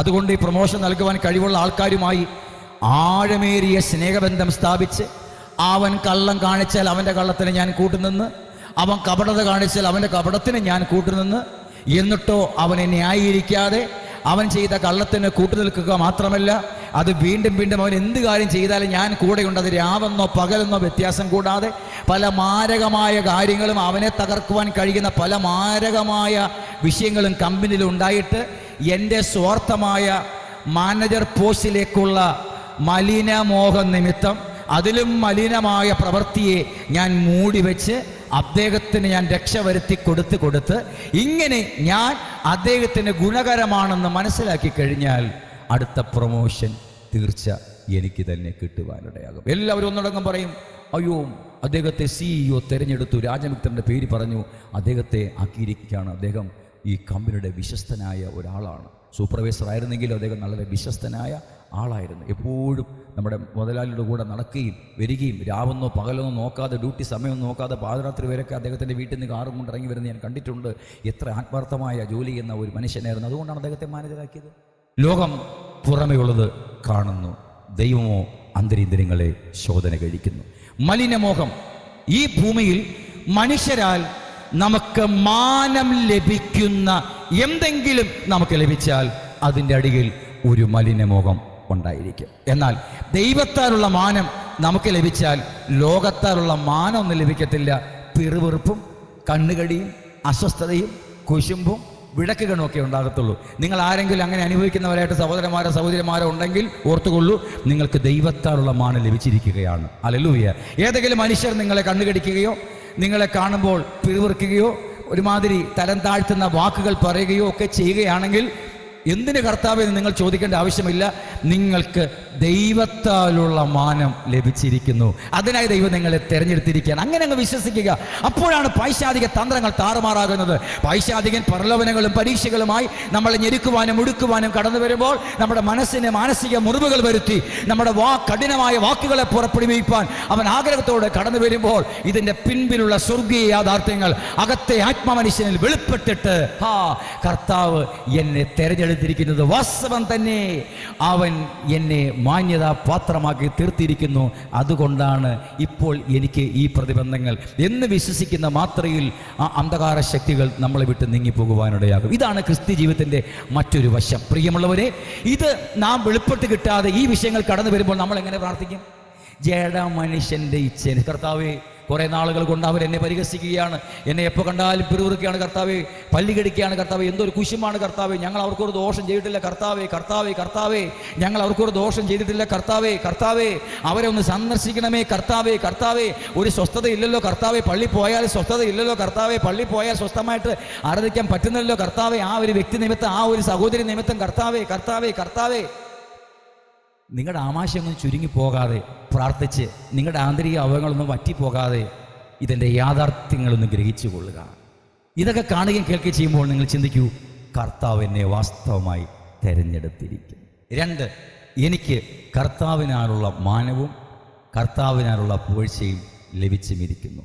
അതിൻ്റെ ദൃശ്യാവിഷ്കാരമാണ് വ്യക്തികളാൽ നമുക്കെതിരെ കടന്നു വരുന്ന ഈ പ്രശ്നങ്ങൾ. മിക്കവാറും ഒറ്റപ്പെട്ട് കഴിയുന്ന ദൈവമക്കൾ, അതായത് കുടുംബങ്ങളിൽ അധികം ആരും വിശ്വാസത്തിലേക്ക് വരാതെ ഭാര്യയും ഭർത്താവും മക്കളൊക്കെ മാത്രം വിശ്വാസത്തിലുള്ള കുടുംബങ്ങളാണ് കൂടുതലും ഈ വിധത്തിലുള്ള പരീക്ഷയ്ക്ക് വിധേയപ്പെടുന്നത്. അവരുടെ ബന്ധുക്കൾ അനുകൂലമല്ല, അവരുടെ അയൽവാസികൾ അനുകൂലമല്ല. ഇനിയിപ്പോൾ ഏതെങ്കിലും പള്ളിയിൽ പോയാൽ പള്ളിയിൽ എല്ലാവരും അനുകൂലമാകണമെന്നില്ല. എല്ലായിടത്തും ഒരു ഒറ്റപ്പെട്ടു പോയതുപോലുള്ള ഒരു ഫീലിംഗ് ഉണ്ടാകും. അതവരുടെ മുഖത്ത് കരുവാളിപ്പ് പോലെ, ഒരു നിഴൽ പോലെ ഇങ്ങനെ കിടക്കും. കാരണം എന്താണ്? ആ വിഷയം സംബന്ധിച്ചിട്ടുള്ള യാഥാർത്ഥ്യം വെളിപ്പെട്ടിട്ടില്ലാത്തത് കൊണ്ടാണ്. ആരെങ്കിലും, എന്നെ കേൾക്കുന്ന ആരെങ്കിലും ആ വിധത്തിൽ മനുഷ്യരുടെ വാക്കുകളാൽ, ബന്ധുക്കളുടെ വാക്കുകളാൽ, വീണ്ടെടുക്കപ്പെടാത്ത ഏതെങ്കിലും വ്യക്തിയുടെ വാക്കുകളാൽ നിങ്ങളുടെ മനസ്സ് ഇടർന്നുവെങ്കിൽ, എന്തിന് കർത്താവ് ഇങ്ങനൊരു ജീവിതം എനിക്ക് തന്നത്, ആ കുടുംബങ്ങൾക്കൊന്നും പ്രശ്നമില്ലല്ലോ, ഞങ്ങളുടെ സഭയിടുന്ന ആ കുടുംബങ്ങൾക്കൊന്നും ഒരു പ്രശ്നമില്ലല്ലോ കർത്താവേ, ഞാനിങ്ങനെ ഒറ്റയ്ക്കായി പോയല്ലോ കർത്താവേ എന്ന് പറഞ്ഞുകൊണ്ട് നിങ്ങൾ വ്യാകുലപ്പെടാതെ നിങ്ങൾ ഓർത്തുകൊള്ളുക, കർത്താവ് എന്നെ തിരഞ്ഞെടുത്തിരിക്കുന്നു എന്ന് ഞാൻ ഇപ്പോൾ അറിയുന്നു. ഹല്ലേലൂയ. ആ ഒരു ചിന്ത നമ്മുടെ മനസ്സിലേക്കൊന്ന് വന്നാൽ അടുത്ത് നിൽക്കുന്ന ആ ദുഷ്ട പിശാച് ഓടുന്ന ഓട്ടത്തിന് അഡ്രസ്സ് കാണത്തില്ല. അങ്ങനെയാണ് നാം പിശാചിനോട് എതിർത്ത് നിൽക്കേണ്ടത്. അല്ലാതെ കൈ ഇങ്ങനെ ചുരുട്ടി കാണിച്ച് ഇങ്ങനെ എതിർത്ത് നിൽക്കാനല്ല പറഞ്ഞത്. പിശാചിനോട് എതിർത്ത് നിൽക്കുന്നത് നിർമ്മലമായ വചനം നമ്മുടെ ഉള്ളിൽ വെളിപ്പെടുത്തിക്കൊണ്ടായിരിക്കണം. ആ വചനം നമ്മുടെ ഉള്ളിൽ വിശ്വാസമായി വെളിപ്പെടുമ്പോൾ അത് ഇരുവാഴത്തിലുള്ള ഏത് വാളിനേക്കാളും മൂർച്ചയായി മാറുവാനിടയാകുകയാണ്. പ്രതിബന്ധത്തിന് നടുവിൽ നമ്മുടെ ഉള്ളിൽ വചനം രൂപീകൃതമാകുമ്പോഴാണ് യുദ്ധം ആരംഭിക്കുന്നത്. ആ യുദ്ധത്തിൽ സുനിശ്ചിതമായും വിജയം നമുക്ക് തന്നെ ആയിരിക്കും. ഹല്ലേലൂയ. അപ്പോൾ മനുഷ്യൻ ദൈവരാജ്യത്തിൻ്റെ അവകാശിയായി തീരുവാൻ ഇടയാകാതിരിക്കേണ്ടതിന് അവൻ്റെ ബലഹീനമായ ശരീരത്തിൽ, നാം കേട്ടല്ലോ, ആത്മാവ് ഒരുക്കമുള്ളത്, ജഡം ബലഹീനം. ഈ ബലഹീനമായ ശരീരത്തിൽ ആണ് സാത്താൻ ചില ആയുധങ്ങൾ അല്ലെങ്കിൽ ചില വിത്തുകൾ പാകുവാനിടയാകുന്നത്. ആദ്യം മനുഷ്യൻ ചെയ്ത പാപം എന്താണ്? ഭൂമിയിൽ ആദ്യം ചെയ്ത പാപം നമുക്കറിയാം, ആ ഫലം പറിച്ചു തിന്നു എന്നുള്ളതാണ്. പക്ഷേ ആദ്യം ചെയ്ത പാപം ദൈവം പറഞ്ഞു, 2:17 ദൈവം പറഞ്ഞു, ആ നടുവിലുള്ള വൃക്ഷത്തിൻ്റെ ഫലം തിന്നരുത്, തിന്നുന്ന നാളിൽ നീ മരിക്കും. 3:4 വരുമ്പോൾ, നിങ്ങൾ മരിക്കയില്ല നിശ്ചയം, നിങ്ങൾ ദൈവത്തെ പോലെയാകും. ദൈവം പറഞ്ഞു നിങ്ങൾ മരിക്കും നിശ്ചയം. പിശാച് പറഞ്ഞു നിങ്ങൾ മരിക്കയില്ല നിശ്ചയം. ഇതിലേതാണ് അവർ വിശ്വസിച്ചത്? പിശാച് പറഞ്ഞതാണ് അവർ വിശ്വസിച്ചത്. അപ്പോൾ പാപം ഈ ഭൂമിയിൽ ആവിർഭാവം കൊണ്ടത് വിശ്വാസപരമായിട്ടാണ്. വിശ്വാസം ആ വ്യവസ്ഥയിലൂടെയാണ് പാപം മനുഷ്യനിലേക്ക് കടക്കുവാനിടയായത്. അതായത് ദൈവത്തെ അവിശ്വസിച്ചു, സാത്താനെ വിശ്വസിച്ചു. അതുകൊണ്ടാണ് അവിശ്വാസ നിമിത്തം, പാപനിമിത്തം മരണത്തിലേക്ക് കൊണ്ടുപോയ മനുഷ്യന് തിരികെ ജീവനിലേക്ക് വരണമെങ്കിൽ വിശ്വസിക്കാതെ കഴിയുകയില്ല എന്ന വ്യവസ്ഥ ദൈവം വയ്ക്കുവാനിടയായത്. മനുഷ്യൻ അവിശ്വസിച്ച കാരണത്താലാണ് തോട്ടത്തിൽ നിന്നും പുറത്താക്കപ്പെട്ടത്, പാപനിമിത്തം, അല്ലേ? അപ്പോൾ മനുഷ്യൻ ആദ്യം ചെയ്ത പാപം എന്താണ്? അവിശ്വാസം. അതുകൊണ്ടാണ് ക്രിസ്തു യേശുവിൽ വിശ്വസിക്കുന്നതിലൂടെ മാത്രം രക്ഷ. വിശ്വസിക്കാതെ ഒരുത്തർ സ്ഥാനപ്പെട്ട പ്രയോജനമില്ല. അതുകൊണ്ടാണ് മർക്കോസ് 16:15 പറയുന്നത് എന്താണ്? വിശ്വസിക്കുകയും സ്നാനമേൽക്കുകയും ചെയ്യുന്നവൻ. നോക്കൂ, പാപം വിശ്വാസപരമായ പ്രവൃത്തിയിലൂടെ മനുഷ്യന്റെ ഉള്ളിൽ പ്രവേശിച്ചു. ദൈവത്തിന്റെ മഹത്വം. ആ അവിശ്വാസം ഉള്ളിൽ പ്രവേശിച്ചു. അതിൻ്റെ പരിണത ഫലമായ പ്രവൃത്തി അവൻ്റെ കണ്ണ്, അവൻ്റെ ചെവി, അവൻ്റെ വായ്, അവൻ്റെ കൈ, അവൻ്റെ കാല്, ഇല്ലേ? കണ്ടു, മോഹിച്ചു, ചെന്നു, പറിച്ചു തിന്നു. അവൻ്റെ എല്ലാ ഇന്ദ്രിയങ്ങളും അതിന് വിധേയപ്പെടുവാനിടയായി. അതിനു മുൻപേ അവിശ്വാസം, പിതാവായ ദൈവത്തോടുള്ള വിശ്വസ്തത ഇല്ലാതെയായിട്ട് പിശാചിൽ വിശ്വസിച്ച വിശ്വാസം അവൻ്റെ ഉള്ളിൽ പാപത്തിൻ്റെ വിത്തായി നാട്ടപ്പെട്ടിട്ട് ആ വിത്ത് വളർന്ന് അവൻ്റെ അവയവങ്ങളിലൂടെ ആ ഫലം പറിച്ചെടുത്ത് തിന്നുവാൻ ഇടയായി. അപ്പോൾ പാപത്തിൻ്റെ ആവിർഭാവം വിശ്വാസപരമാണ്. അതുകൊണ്ടാണ് മനുഷ്യന് പാപത്താൽ ഉളവായി വന്ന മരണത്തിൻ്റെ അവസ്ഥയിൽ നിന്നും വീണ്ടെടുപ്പുണ്ടാകേണ്ടതിന് വിശ്വാസം എന്ന വ്യവസ്ഥ യാഗത്തിൽ നിന്ന് മനുഷ്യനെ മാറ്റിയിട്ട്, പഴയ നിയമ കാലഘട്ടത്തിൽ യാഗത്തോട് യാഗമാണ്, ആ വ്യവസ്ഥയെല്ലാം മാറ്റിയിട്ട് യേശുവിൽ വിശ്വസിക്കുക എന്ന വ്യവസ്ഥയിലൂടെ മനുഷ്യനെ മരണത്തിൽ നിന്നും ഉദ്ധരിച്ചെടുക്കുവാൻ ദൈവത്തിന് പ്രസാദം തോന്നിയത്. ബലഹീനനായ മനുഷ്യൻ്റെ ശരീരത്തിൽ വെളിപ്പെടുന്ന 10-15 സാധനങ്ങളുണ്ട്. ഗലാത്യർക്കെഴുതിയ ലേഖനത്തിലേക്ക് വരാം. 5-ാം അധ്യായം 19 മുതലുള്ള ചില വാക്യങ്ങൾ വായിച്ചാൽ. ജഡത്തിന്റെ പ്രവൃത്തികളോ ദുർനടപ്പ്, അശുദ്ധി, ദുഷ്കാമം, വിഗ്രഹാരാധന, ആഭിചാരം, പക, പിണക്കം, ജാരശങ്ക, ക്രോധം, ഷാഢ്യം, ദ്വന്ദ്വപക്ഷം, ഭിന്നത, അസൂയ, മദ്യപാനം, വെറിക്കൂത്ത് മുതലായവ എന്ന് വെളിവാകുന്നു. 15 ഐറ്റം കാര്യം. ബലഹീനനായ മനുഷ്യന്റെ ശരീരത്തിൽ മലിനമോഹങ്ങളെ കർത്തൃത്വം ചെയ്യിപ്പിച്ച് അവൻ്റെ ആത്മമനുഷ്യനിൽ വെളിപ്പെടുന്ന ദൈവഹിതത്തിൽ നിന്ന് വ്യതിചലിപ്പിക്കുവാനായി പിശാച് അത്യുഗ്രമായി പാകിയിരിക്കുന്ന വിഷവിത്തുകളാണ് ഈ 15 എണ്ണം. സ്തോത്രം. മലിനമോഹങ്ങൾ, ബഹുവിധമായ പരീക്ഷകൾ ഞങ്ങളെ പരീക്ഷയിൽ കടത്താതെ ദുഷ്ടങ്കിൽ നിന്ന് വിടിവിക്കണമേ. ഒന്ന്, ദുർനടപ്പ്. നല്ല നടപ്പല്ലാത്തത് ദുർനടപ്പ്. നാം ദുർനടപ്പായി തീരുവാൻ തക്കവണ്ണം പരീക്ഷയാൽ പിശാച് നമ്മൾ ദുർനടപ്പിലേക്ക് പ്രവേശിപ്പാൻ അവൻ പരീക്ഷകളും പ്രലോഭനങ്ങളുമായി നമ്മളെ സമീപിക്കും. അശുദ്ധി, നമ്മൾ വില കൊടുത്ത് നിധിയോലെ സൂക്ഷിക്കുന്ന നമ്മുടെ ശുദ്ധിയെ ഇല്ലാതെയാക്കേണ്ടതിന് അവൻ പരീക്ഷകളും പ്രലോഭനങ്ങളുമായി കടന്നു വന്ന് നമ്മളെ അശുദ്ധിയിലേക്ക് വലിച്ചു താഴെ ഇറക്കാൻ ശ്രമിക്കും. ദുഷ്കാമം, ദൈവവചന വ്യവസ്ഥ ലംഘിച്ചുകൊണ്ട് ദുഷ്കാമവൃത്തി ചെയ്യുവാനായിട്ടുള്ള പരീക്ഷ. വിഗ്രഹാരാധന, ഒരുപക്ഷെ അവൻ ഒരു ബിംബത്തെ ആരാധിക്കുന്നില്ല എങ്കിലും വാഴ്ത്തപ്പെട്ട കർത്താവായ യേശുവിനെ ഉള്ളിൽ വഹിച്ചുകൊണ്ട് ആരാധിക്കേണ്ട സ്ഥാനത്ത്, ക്രിസ്തുവിന്റെ സ്ഥാനത്ത് അവന്റെ ഉള്ളിൽ പല മലിനമായ മോഹത്താൽ പലതിനെയും ഹൃദയത്തിൽ കൊണ്ടുവച്ച് അതിനെക്കുറിച്ച് ഓർക്കുകയും ചിന്തിക്കുകയും ധ്യാനിക്കുകയും മോഹിക്കുകയും ചെയ്യുന്ന മനുഷ്യന്റെ വിഗ്രഹാരാധന. ആഭിചാരം, ദൈവവ്യവസ്ഥകൾക്കും വചന വിശ്വാസത്തിന് നേരെ ചേർക്കുവാൻ കഴിയാത്ത അവസ്ഥയിലുള്ള മനുഷ്യന്റെ സ്വാർത്ഥവും ജഡിലവുമായ നീക്കങ്ങളാൽ മനുഷ്യനെ മലിനപ്പെടുത്തുന്ന ആഭിചാരം. ഇനി പക, അവനൊരു വ്യക്തിയെക്കുറിച്ച് നമ്മോട് ഒന്ന് കേൾപ്പിക്കും, ദാണ്ടെ ആ വ്യക്തി നിങ്ങളെക്കുറിച്ച് ഇങ്ങനെയാണ് പറയുന്നത്. സത്യത്തിൽ അവൻ അങ്ങനെ പറഞ്ഞിട്ടില്ല. മൂന്നാമതൊരാളിനെ കൂട്ടിക്കൊണ്ടുവന്നിട്ട് പിശാച് നമ്മുടെ അടുത്ത് വന്നിട്ട് പറയും, നിന്നെക്കുറിച്ച് ഇങ്ങനെയാണ് അവൻ പറയുന്നത്, ഇങ്ങനെയാണ് അവൾ പറഞ്ഞു വരുത്തിക്കൊണ്ട് നടക്കുന്നത്. അതുകൊണ്ട് ഒന്ന് സൂക്ഷിച്ച് കണ്ടൊക്കെ വേണം സ്നേഹിക്കാൻ, കൂടുതൽ കാര്യം അവരോട് സംസാരിക്കാൻ നിൽക്കരുത് എന്ന് പറഞ്ഞ് അവൻ പരീക്ഷയുമായി ദുഷ്ടൻ നമ്മുടെ അടുത്തേക്ക് അടുത്ത് വരും.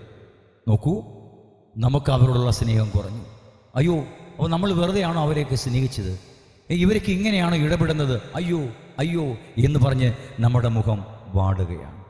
പക്ഷേ ഇതൊരു പൈശാചിക തന്ത്രമാണെന്ന് മനസ്സിലാക്കി കഴിഞ്ഞാൽ നമ്മുടെ സ്നേഹിതനെ നമ്മിൽ നിന്നും അകറ്റിക്കളയുവാൻ അവൻ്റെ ബലഹീന അവസ്ഥയിലൂടെ അല്ലെങ്കിൽ അവളുടെ ബലഹീന അവസ്ഥയിലൂടെ നാം തമ്മിലുള്ള ആത്മബന്ധത്തെ ഇല്ലാതാക്കുവാൻ തക്കവണ്ണം തന്ത്രപ്രധാനമായ നീക്കങ്ങളെ നീക്കുന്ന ദുഷ്ടൻ്റെ പരീക്ഷയിൽ നിന്ന് നമ്മെ വിടിവിക്കണമേ എന്ന് പ്രാർത്ഥിക്കുന്ന സ്വഭാവമുള്ളവരാണ് നാം എങ്കിൽ, പരദൂഷണം സ്നേഹിതനെ കുറിച്ച് പറയുവാൻ ഒരുത്തൻ നമ്മളെ സമീപിക്കുമ്പോൾ നമുക്ക് യാഥാർത്ഥ്യം മനസ്സിലാകും.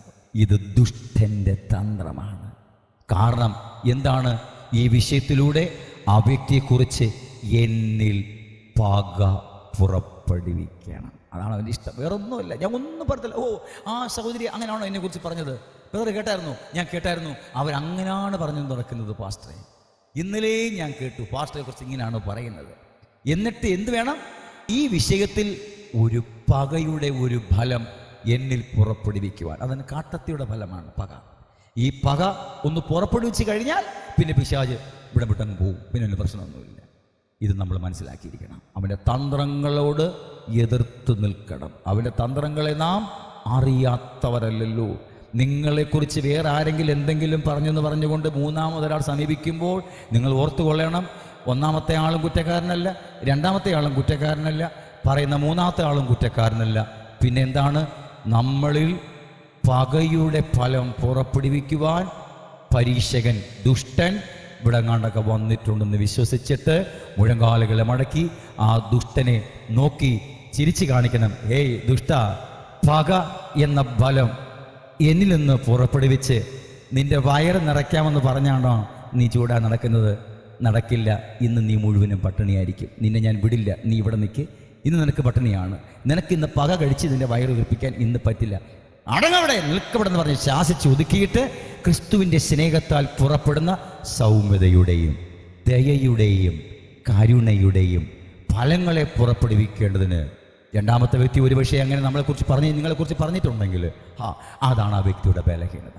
ആ ബലഹീനതയോട് നാം സഹതാപം കാണിച്ച് കഴിയുമ്പോൾ, ക്ഷമയുടെയും സൗമ്യതയുടെയും ആത്മാവിൻ്റെ സാവധാനതയുടെയും ഫലം നമ്മളിൽ നിന്ന് പുറപ്പെടുവിച്ച് കഴിയുമ്പോൾ, അപ്പോൾ ദൂതന്മാർ അടുത്ത് വന്ന് അവനെ ശുശ്രൂഷിച്ചു. പരീക്ഷ നിമിത്തം നമുക്കുണ്ടായ ക്ഷതങ്ങളുണ്ടാകാം. നാം ക്ഷമ എന്ന ഫലം പുറപ്പെടുവിക്കേണ്ട സ്ഥാനത്ത് നമ്മെക്കൊണ്ട് പക പുറപ്പെടുവിക്കാൻ പിശാച് കടന്നു വരുമ്പോൾ, ആ ഉഗ്രമായ പരീക്ഷയിൽ പക പുറപ്പെടുവിക്കാതെ അവിടെ ക്ഷമയുടെ ഫലം പുറപ്പെടുവിക്കണമെങ്കിൽ തീയിലൂടെ മാത്രമേ പറ്റൂ. എൻ്റെ പൊന്നു സഹോദരങ്ങളെ, നമുക്ക് പക പുറപ്പെടുവിക്കാൻ തീയൊന്നും വേണ്ട. ഒരാൾ നമുക്കെതിരെ സംസാരിക്കുമ്പോൾ പകയുടെ ഫലം പുറപ്പെടുവിക്കുവാൻ നമുക്ക് തീ വേണ്ട. പ്രാർത്ഥിക്കണോ, കർത്താവേ എനിക്ക് പക പുറപ്പെടുവിക്കണം, 3 ദിവസം ഉപവസിക്കണോ പ്രിയമുള്ളവരെ? വേണ്ട. എന്നാൽ ആ സ്ഥാനത്ത് സൗമ്യത, ക്ഷമ പുറപ്പെടുവിക്കണമെങ്കിൽ വില കൊടുക്കണം. ആ വില കൊടുക്കുന്ന പോരാട്ടത്തിൽ നമ്മുടെ ശരീരം വീണ്ടും ബലഹീനമാകും. ആ വില കൊടുക്കുന്ന പോരാട്ടത്തിൽ ജഡം സംബന്ധിച്ച് നമുക്ക് ദേശത്തുള്ള മാന്യത കുറഞ്ഞു എന്ന് വരാം. ആ പോരാട്ടം സംബന്ധിച്ച് നാം വില കൊടുക്കുന്ന കാര്യത്തിൽ നമുക്ക് സ്നേഹിതന്മാരുടെ എണ്ണം കുറയുന്നു എന്നും വരാം. അങ്ങനെ മാനസികമായി നമുക്കുണ്ടാകുന്ന ബലഹീനതകളെ പരിഹരിക്കേണ്ടതിന് കർത്താവ് ദൂതന്മാരെ നമ്മുടെ അരികിലേക്ക് അയച്ച് അവർ നമ്മളെ ശുശ്രൂഷിക്കും. അതാണ് ഗത്സമനയിലെ വെളിപ്പാട്. അപ്പോൾ ക്രൂശിൻ്റെ ഈ യാത്രയിൽ ഗത്സമനയിലുള്ള സ്വർഗീയ അനുഭവങ്ങൾ നമ്മുടെ ജീവിതത്തിൽ ഉണ്ടാകും. അതിനെ വചനത്തിൻ്റെ ശക്തിയാലും വചനത്തിൻ്റെ ബലത്താലും ആ വചനത്തിൻ്റെ വ്യവസ്ഥയാലും അതിജീവിക്കേണ്ടതിന് നാം നിരന്തരം പ്രാർത്ഥിക്കണം. കർത്താവേ, പരീക്ഷയിൽ കടത്താതെ ദുഷ്ടങ്കിൽ നിന്ന് ഞങ്ങളെ വിടുവിക്കണമേ.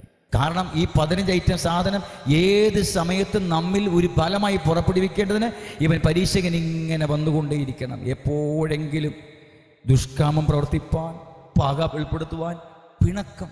എന്തെങ്കിലും ആരെങ്കിലും പറഞ്ഞാൽ നമ്മൾ പിണങ്ങുമോ? നിങ്ങൾ പിണങ്ങുമോ? ആരോടും പിണങ്ങരുത്. ഒറ്റ മനുഷ്യനോട് പിണങ്ങരുത്. നിങ്ങൾ പിണക്കത്തിന് തെളിവായി പല കാര്യങ്ങൾ ചെയ്യും. അത് ഞാൻ ആ വ്യക്തിയോട് പിണങ്ങിയിരിക്കുന്നതിൻ്റെ തെളിവാണ്. ഞാൻ ആ വ്യക്തിയോട് പിണങ്ങിയിരിക്കുന്നു എന്നതിൻ്റെ തെളിവാണത്. ഒരാൾ പിണങ്ങിയിരിക്കുകയാണെങ്കിൽ അവർ ആ വ്യക്തിയോട് എങ്ങനെയാണ് ഇടപെടുന്നത് നമുക്ക് നോക്കിയാൽ മതി. നമുക്കറിയാം ആ വ്യക്തിയോട് അത്ര സുഖമല്ല. കാരണം അവരുടെ നടപ്പ്, അവരുടെ പ്രവൃത്തിയെല്ലാം കാണുമ്പോൾ നമുക്കറിയാം അവർ തമ്മിൽ ഇച്ചിരി പ്രശ്നമുണ്ട്. സഹോദര, അവർ തമ്മിൽ ഇച്ചിരി അകൽച്ചയാണ്. അതങ്ങനെ പിണക്കത്തിൻ്റെ ഫലം, കാട്ടത്തിയുടെ ഫലം. പിണക്കമാണ് നമ്മൾ അകൽച്ച പാലിക്കുന്നെങ്കിൽ നമ്മൾ ഓർക്കും ചിന്തിക്കുന്നത് നമ്മളായിട്ട് ആർക്കും പ്രശ്നമൊന്നും ഉണ്ടാക്കണ്ട, ഇല്ലേ? നമ്മൾ തമ്മിൽ തന്നെ ആരും മുഖം പാടുകയും വേണ്ട, മുഖം ക്ഷീണിക്കുകയും വേണ്ട. ഞാനിങ്ങനെ മാറി ഇവിടെ നിന്ന് കൊള്ളാം. ഇനി ഞാനായിട്ട്, ഇനി എൻ്റെ ഭാര്യയായിട്ട്, എൻ്റെ മക്കളായിട്ട് ഇനി അവർക്കൊരു പ്രയാസം ഉണ്ടാകണ്ട. എടി, നീ അങ്ങോട്ടൊന്ന് കൂടുതൽ ഇടപെടാൻ പോകണ്ട കേട്ടോ. മക്കളെ, അവർ കണ്ടു കഴിഞ്ഞാൽ നിങ്ങൾ കൂടുതലൊന്നും സംസാരിക്കാനൊന്നും പോകണ്ട. അവരെന്തെങ്കിലും ചോദിച്ചു കഴിഞ്ഞാൽ നിങ്ങൾക്ക് കൂടുതൽ ഉത്തരവൊന്നും പറയണ്ട. കൂടുതലെല്ലാം പറയുകയാണെങ്കിൽ പപ്പയോട് ചോദിക്കാൻ പറഞ്ഞാൽ മതി. മാറി നിൽക്കുകയാണ്. ഫലമാണ് എന്ത്? അവർ പുറപ്പെടുവിക്കുന്ന ഫലം എന്താണ്? ഞാൻ നിമിത്തം അവർക്ക് ഇനിയൊരു ദോഷം ഉണ്ടാകരുത്. ഞാൻ നിമിത്തം അവർ ഇനി ബുദ്ധിമുട്ടിക്കരുത്. ഇനി ഞാൻ നിമിത്തം അവർക്ക് പള്ളി വരുന്നതിന് തടസ്സം ഉണ്ടാകാൻ പാടില്ല. അതുകൊണ്ട് ഞാൻ എന്ത് ചെയ്യുന്നു? ഒരു ഫലം പുറപ്പെടുവിക്കുന്നു. എന്ത് ഫലം? അവരിൽ നിന്നും അകന്നു നിൽക്കുക എന്നുള്ള ഒരു ഫലം. ഇതാണ് കാട്ടത്തിയുടെ ഫലം. നമ്മൾ ഗുണമല്ലേ ചെയ്തത്? മനുഷ്യരുടെ ദൃഷ്ടിയിൽ ഫലമാണ്, ദൈവദൃഷ്ടിയിൽ അത് കാട്ടത്തിയുടെ ഫലമാണ്. നീ യാഗാർപ്പണം നടത്തുവാൻ ദൈവസ്ഥലിൽ നിൽക്കുമ്പോൾ നിന്റെ സഹോദരൻ നിന്നോട് വലതുമുണ്ടെന്ന് തോന്നിക്കഴിഞ്ഞാൽ നീ പോയി അകന്ന് മാറി അവൻ കാര്യോടെ പള്ളി പോയി ആരാധിക്കുകയാണെങ്കിൽ നീ പൂവച്ച പള്ളി പോയി ആരാധിക്കുക. അവൻ പൂവച്ച പള്ളി പോയി ആരാധിക്കുകയാണെങ്കിൽ നീ കൂടാരത്തിൽ പോയി ആരാധിക്കുക. അവൻ കൂടാരത്തിൽ ആരാധിക്കുന്ന വ്യക്തിയാണെങ്കിൽ നീ ആരിനാട് പോയി ആരാധിക്കുക എന്നല്ല പറഞ്ഞത്. യാഗം അവിടെ വച്ചിട്ട് ആദ്യം ചെന്ന് നിന്റെ സഹോദരനോട് നിരപ്പ് പ്രാപിച്ചു കൊള്ളുക. ആ നിരപ്പാകാത്തോടത്തോളം കാലം നമ്മൾ അവർക്ക് ഉപദ്രവം വരാതിരിപ്പാൻ തക്കവണ്ണം എത്ര ഒഴിഞ്ഞ് നമ്മൾ ഇങ്ങനെ മുമ്പോട്ട് പോയാലും ഫലം പുറപ്പെടുവിക്കും. പക്ഷെ തിരിച്ചറിയാൻ കഴിയാത്ത അവസ്ഥയിൽ അത് കാട്ടത്തിയുടെ ഫലമായിരിക്കും. ഇത് വളരെ ഗൗരവമുള്ള ഒരു ഏറിയാണ്. ദൈവജനത്തെ പിശാച് വല്ലാതെ വേട്ടയാടി പോരാടുന്ന ഒരു മേഖലയാണ്. ജഡം ബലഹീനമാണ്. മലിനമോഹങ്ങളാൽ നമ്മളെ ആകാത്ത ഫലം പുറപ്പെടുവിക്കേണ്ടതിന് ഓർത്തുകൊള്ളൂ. നമ്മളാകാത്ത ഫലം പുറപ്പെടുവിച്ചാൽ ഈ ലോകത്തിന് നമ്മളാകാത്ത ഫലമാണ് പുറപ്പെടുവിക്കുന്നതെന്ന് ഒരിക്കലും അറിയത്തില്ല. കാരണം ലോകത്തിന് പ്രയോജനമുള്ള ഫലമാണ് ആകാത്ത ഫലം. ആകാത്ത ഫലം മുഴുവനും ഈ ലോകരാജ്യത്തിന് പ്രയോജനമുള്ളതാണ്. ആകുന്ന ഫലം മുഴുവനും ദൈവരാജ്യത്തിന് മാത്രം പ്രയോജനമുള്ളതാണ്. ഓർത്തുകൊള്ളണം, നമ്മൾ എത്ര ആകാത്ത ഫലം പുറപ്പെടുവിച്ചാലും ഒരു അയൽവാസി നമ്മോട് പിണങ്ങത്തില്ല. അവൻ ഹിന്ദു ആണെങ്കിലും മുസൽമാനാണെങ്കിലും നിരീശ്വരവാദിയാണെങ്കിലും ഏത് കള്ളുകൂടിയനാണെങ്കിലും നമ്മളാകാത്ത ഫലം പുറപ്പെടുവിക്കുന്നവരാണെങ്കിൽ അവർ നമ്മോട് പിണങ്ങത്തില്ല. പഞ്ചായത്തിൽ ചെന്നാൽ നമുക്ക് സ്വീകാര്യത ഉണ്ടാകും. ചന്തയിൽ പോയാലും സാധനങ്ങൾ വില കുറച്ച് തരും. ഏതൊരു കാര്യത്തിന് വേണ്ടി നമ്മൾ ഈ ലൗകികമായ കാര്യങ്ങൾക്ക് പോയാലും നമുക്ക് ഒരുപാട് അനുകൂലമായ സാഹചര്യങ്ങൾ ലഭിക്കപ്പെടും. ആകാത്ത ഫലം പുറപ്പെടുവിക്കുന്ന കാരണത്താൽ നമുക്ക് ഈ ഭൂമിയിലെ ഒരു കാര്യം നിഷേധിക്കപ്പെടുകയുമില്ല. ജഡം സംബന്ധിച്ച് മനുഷ്യന്റെ ഒരാവശ്യങ്ങളും നിഷേധിക്കപ്പെടുകയുമില്ല. അങ്ങനെയാണ് ഇതിൻ്റെ ക്രമം. എന്നാൽ നാം നല്ല ഫലങ്ങളെ പുറപ്പെടുവിക്കുന്നു എങ്കിൽ തീയാലത്രേ. തീയുടെ അത്യുഗ്രമായ പരീക്ഷയുടെ താഴ്വീതിയിലൂടെ ഇറങ്ങിപ്പോകാതെ നിലനിൽക്കുന്ന ഒരു ഫലം പുറപ്പെടുവിക്കുവാൻ കഴിയുകയില്ല. 15 വിധത്തിലുള്ള മലിനമോഹങ്ങളെ ബലഹീനമായ നമ്മുടെ ശരീരത്തിൽ വെളിപ്പെടുത്തി ആകാത്ത ഫലം പുറപ്പെടുവിച്ച് ഈ ലോകത്തിന് പ്രയോജനമായി തീരുവാൻ ദുഷ്ടൻ നമ്മളെ സമീപിക്കുമ്പോൾ വാഴ്ത്തപ്പെട്ട കർത്താവ് നമുക്ക് നൽകിയിരിക്കുന്ന നിർദ്ദേശങ്ങളെ സ്തോത്രത്തോടുകൂടെ ഉൾക്കൊണ്ടുകൊണ്ട് ആ വചനത്തിൻ്റെ സ്വീകാര്യതയ്ക്കായി നമ്മുടെ ഹൃദയങ്ങളെ തുറന്നു കൊടുക്കണമെന്ന് കർത്താവ് ആഗ്രഹിക്കുകയാണ്. യവൻ ഈ തന്ത്രമോഹങ്ങളുമായി നമുക്കെതിരെ സമീപിക്കുമ്പോൾ കർത്താവ് നമ്മളെ പരീക്ഷയിൽ നിന്ന് അകപ്പെടാതെ ദുഷ്ടങ്കിൽ നിന്നും നമ്മളെ വിടുവിക്കുമെന്ന് കർത്താവ് പറഞ്ഞത് എന്താണ്? തീത്തോസിൻ്റെ ലേഖനത്തിലേക്ക് വരാം. 2-ാമത്തെ അധ്യായം 14-ാമത്തെ വാക്യം. അവൻ നമ്മെ സകല അധർമ്മത്തിൽ നിന്നും വിടുവിച്ച് സൽപ്രവൃത്തികളിൽ ശുഷ്കാന്തിയുള്ള ഒരു സ്വന്തം ജനമായി തനിക്ക് ശുദ്ധീകരിക്കേണ്ടതിന് തന്നെ താൻ നമുക്ക് വേണ്ടി കൊടുത്തു. വാഴ്ത്തപ്പെട്ട കർത്താവിന്റെ ക്രൂശ് മരണത്തിലൂടെ സൽപ്രവൃത്തികളിൽ ശുഷ്കാന്തിയുള്ള ഒരു ജനമായി നമ്മെ പിതാവായ ദൈവം ഒരുക്കിക്കൊണ്ടിരിക്കുകയാണ്. യേശുവിൻ്റെ രക്തത്തിൽ ആശ്രയിച്ച് മുമ്പോട്ട് ജീവിക്കുന്ന ഈ ആത്മീക ജീവിതത്തിൽ സൽപ്രവൃത്തികളിൽ ശുഷ്കാന്തിയുള്ള ഒരു ജനമായി തനിക്ക് തന്നെ വിശുദ്ധീകരിക്കേണ്ടതിന് അവൻ നമുക്ക് വേണ്ടി വില കൊടുക്കുവാനിടയായി എന്നാണ് നമ്മൾ വായിക്കുവാനായിട്ടിടയായത്. ഇതാണ് നമ്മുടെ ധൈര്യം പകരുന്നത്. 15 വിധ മലിനമോഹങ്ങളുമായി പിശാച് ആകാത്തതായ ഫലം പുറപ്പെടുവിക്കുവാൻ നമ്മളെ സമീപിക്കുമ്പോൾ, നമ്മളെ വലിച്ച് താഴെ ഇറക്കി നമ്മളെ അധർമ്മത്തിലേക്ക് വലിച്ചിറക്കുവാൻ ശ്രമിക്കുമ്പോൾ ഉടനെ ക്രൂശിൽ ആശ്രയിച്ചു കൊള്ളുക. ആ ക്രൂശിനെ എപ്പോഴും മുമ്പിൽ നിർത്തിക്കൊണ്ട് ആ ക്രൂശിൽ നിന്ന് ഇപ്പോഴും രക്തം ഒഴുകിക്കൊണ്ടിരിക്കുകയാണ്. അവസാനത്തെ പാപി മാനസാന്തരപ്പെട്ട് ദൈവരാജ്യത്തിൽ വരുവോളം ആ ക്രൂശിൽ നിന്ന് രക്തം ഒഴുകിക്കൊണ്ടേയിരിക്കും. ഇപ്പോഴും അത് ഒഴുകിക്കൊണ്ടേയിരിക്കുകയാണ്. മലിനമായ മുഖങ്ങളുമായി പൈശാചികൻ സമീപിച്ച് നമ്മളെ ആകാത്ത ഫലം ഒന്ന് പുറപ്പെടുവിച്ച് കഴിയുന്ന ഉടനെ നമ്മൾ അറിഞ്ഞില്ല. ജഡം ബലഹീനമാണ്, ആത്മാവ് ഒരുക്കമുള്ളതായിരുന്നു. പക്ഷേ ജഡത്തിൻ്റെ ബലഹീനത നിമിത്തം ആകാത്ത ഫലം പുറപ്പെടുവിക്കേണ്ടതായിട്ട് വന്നു. നീതിമാൻ വീണാലും നിലം പരിചയാകില്ല. ഒന്ന് വീണു, പക്ഷെ അവൻ വീണ് കിടക്കുകയില്ല. കാരണം അവൻ ഉടനെ ക്രൂശിൽ ആശ്രയിപ്പാനിടയാകും. കർത്താവേ എന്നെ സഹായിക്കണമേ, ഞാൻ വീണുപോയി, കർത്താവേ എന്നെ സഹായിക്കണമേ, ഞാൻ പരീക്ഷയിൽ കടത്താതെ എന്നെ ദുഷ്ടനിൽ നിന്ന് എന്നെ വിടുവിക്കണമേ എന്ന് പറഞ്ഞുകൊണ്ട് വീണ്ടും ആ ക്രൂശിലേക്ക് നാം ശരണപ്പെടുമ്പോൾ അവൻ നമ്മെ സകല അധർമ്മത്തിൽ നിന്നും വിടുവിച്ച് സൽപ്രവൃത്തികളിൽ ശുഷ്കാന്തിയുള്ള ഒരു ജനമായി തനിക്ക് തന്നെ വിശുദ്ധീകരിച്ച് വേർതിരിക്കേണ്ടതിന് അവൻ അതിനുവേണ്ടി 2000 വർഷങ്ങൾക്ക് പുറകിൽ ക്രൂശിൽ വില കൊടുത്തു കഴിഞ്ഞതാണ്. നമ്മൾ ജനിക്കുന്നതിനും എത്രയോ നൂറ്റാണ്ടുകൾക്ക് മുമ്പ് നമ്മുടെ വാഴ്ത്തപ്പെട്ട കർത്താവ് വില കൊടുക്കുവാനിടയായി നമ്മളെ തനിക്ക് തന്നെ ശുദ്ധീകരിക്കേണ്ടതിന് ശുഷ്കാന്തിയുള്ള ഒരു ജനമായി, സൽപ്രവൃത്തികളിൽ ശുഷ്കാന്തിയുള്ള ഒരു ജനമായി നമ്മെ വേർതിരിച്ചെടുത്തതാണ്. ആകയാൽ 15 വിധ മലിന മോഹങ്ങളുമായി പൈശാചികൻ സമീപിക്കുമ്പോൾ ഏതെങ്കിലും ബലഹീനപ്പെട്ട അവസ്ഥയിൽ ഒന്ന് വീണുപോയാൽ പക ഒന്ന് വെളിപ്പെട്ടു പോയി, പിണക്കം ഒന്ന് ഉണ്ടായിപ്പോയി, കോപമോ ക്രോധമോ ശാഠ്യമോ ദ്വന്ദ്പക്ഷമോ ഒന്ന് ഉണ്ടായിപ്പോയി, അവിടെ നിങ്ങൾ എന്ത് ചെയ്യണം? അയ്യോ, ഇനി ഞാൻ ഈ പാപത്തിൽ തുടരുവാൻ എനിക്ക് താല്പര്യമില്ല, കർത്താവേ എന്നെ സഹായിക്കണമേ. അവിടുത്തെ സ്നേഹം മേൽക്കുമേൽ വർദ്ധിച്ചും ഭേദാഭേദങ്ങളെ വിഭജിപ്പാറാകേണ്ടതിന് ആ സൽഗുണ പൂർത്തീകരണത്തിലേക്ക് എന്നെ നയിക്കണമേ എന്ന വാഞ്ചയോടുകൂടെ പ്രാർത്ഥനയോടുകൂടെ നിങ്ങൾ ദൈവസന്നിധിയിലേക്ക് അടുത്തു വരുമ്പോൾ അവൻ തനിക്ക് തന്നെ നിങ്ങളെ വേർതിരിക്കേണ്ടതിന്, ശുദ്ധീകരിക്കേണ്ടതിന്, സ്വന്തം ജനമായി തനിക്ക് ശുദ്ധീകരിക്കേണ്ടതിന് ആ വാഴ്ത്തപ്പെട്ട കർത്താവ് നമ്മോടുള്ള വാഗ്ദത്തങ്ങളെ വെളിപ്പെടുത്തുവാനായിട്ട് ഇടയാകും. 40-ാം സങ്കീർത്തനത്തിലേക്ക് വരുമ്പോൾ 8-ാമത്തെ വാക്യം, എൻ്റെ ദൈവമേ, നിന്റെ ഇഷ്ടം ചെയ്യുവാൻ ഞാൻ പ്രിയപ്പെടും, നിന്റെ ന്യായപ്രമാണം എൻ്റെ ഉള്ളിൽ ഇരിക്കുന്നു. മലിനമോഹങ്ങൾ ഇതൊരു ഭയങ്കര പൈശാചിക ട്രാപ്പാണ്. അതുകൊണ്ടാണ് നമ്മുടെ വചനം എപ്പോഴും ഉള്ളിൽ സൂക്ഷിക്കണം. തലയിൽ സൂക്ഷിച്ചാൽ പറ്റത്തില്ല. വചനം ഉള്ളിൽ സൂക്ഷിക്കണം, ഉള്ളിലേക്ക് ഇറങ്ങണം, ആഴത്തിലേക്ക് ഇറങ്ങണം. ഉള്ളിലേക്ക് വചനം ഇറങ്ങിയാൽ മലിനമോഹങ്ങളെ വേർതിരിച്ച് മനസ്സിലാക്കുവാൻ കഴിയും. മോഹങ്ങളേത് മലിനമോഹങ്ങളേതെന്ന് വേർതിരിച്ച് മനസ്സിലാക്കുവാൻ കഴിയും ഉള്ളിൽ വചനമുണ്ടെങ്കിൽ. ആഗ്രഹങ്ങളേത് ദുരാഗ്രഹങ്ങളേതെന്ന് വേർതിരിച്ച് മനസ്സിലാക്കുവാൻ കഴിയും. പരിശുദ്ധാത്മാവേതെന്നും ലോകത്തിൻ്റെ ആത്മാവേതെന്നും വേർതിരിച്ച് മനസ്സിലാക്കുവാനായിട്ട് കഴിയും. താൽക്കാലികമേത് നിലനിൽക്കുന്നതേതെന്ന് വേർതിരിച്ച് മനസ്സിലാക്കുവാനായിട്ട് കഴിയും. വചനം നമ്മുടെ ഉള്ളിൽ. ദൈവമേ, നിന്റെ ഇഷ്ടം ചെയ്യുവാൻ ഞാൻ പ്രിയപ്പെടും, നിന്റെ ന്യായപ്രമാണം എൻ്റെ ഉള്ളിൽ ഇരിക്കുന്നു. നിധി പോലെ നമ്മുടെ ഉള്ളിൻ്റെ ഉള്ളിൽ തിരുവെഴുത്തുകളെ സൂക്ഷിച്ചുകൊണ്ട് ദൈവത്തിൻ്റെ സന്നിധിയിൽ പ്രാർത്ഥിപ്പാൻ മുഴങ്കാലുകളെ മടക്കുമ്പോൾ ആത്മാവിൻ്റെ ഫലങ്ങൾ, സ്നേഹം, സമാധാനം, സന്തോഷം, ദീർഘക്ഷമ, പരോപകാരം, ഇന്ദ്രിയജയം, എന്തുമാത്രം ആത്മഫലങ്ങൾ നമ്മൾ അറിയാതെ നമ്മുടെ അവയവങ്ങൾ പുറപ്പെടുവിച്ചു കൊണ്ടിരിക്കും. കാരണമെന്ത്? വചനത്തെ എൻ്റെ ഉള്ളിൽ ആക്കിയിരിക്കുന്നു. ഉള്ളിലായ ആ വചനം സംബന്ധിച്ച് ദൈവത്തിൻ്റെ ഇഷ്ടം വെളിപ്പെടുവാനുള്ള മോഹം നമ്മുടെ ഉള്ളിൽ ആയി.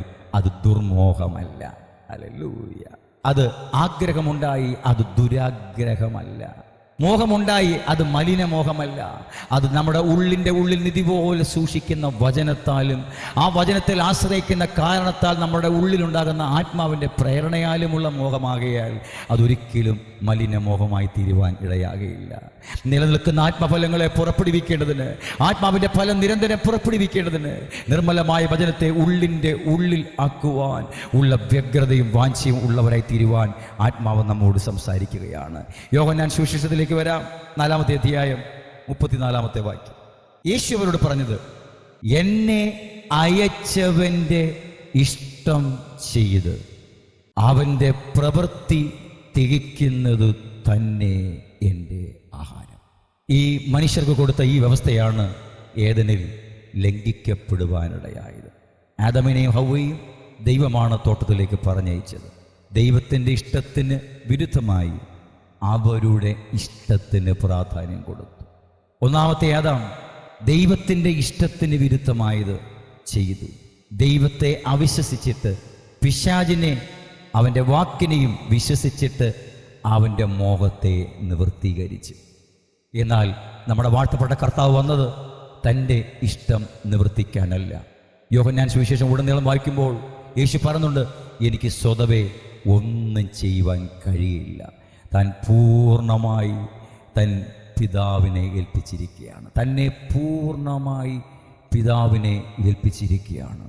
പിതാവിൻ്റെ പൂർണ്ണതയുള്ള ഇഷ്ടത്തിനായിട്ട് തന്നെ പൂർണ്ണമായി സമർപ്പിച്ചിരിക്കുകയാണ്. അതുകൊണ്ട് തൻ്റെ ഇഷ്ടം പലതുണ്ടെങ്കിലും തനിക്കത് ചെയ്യാൻ പറ്റത്തില്ല.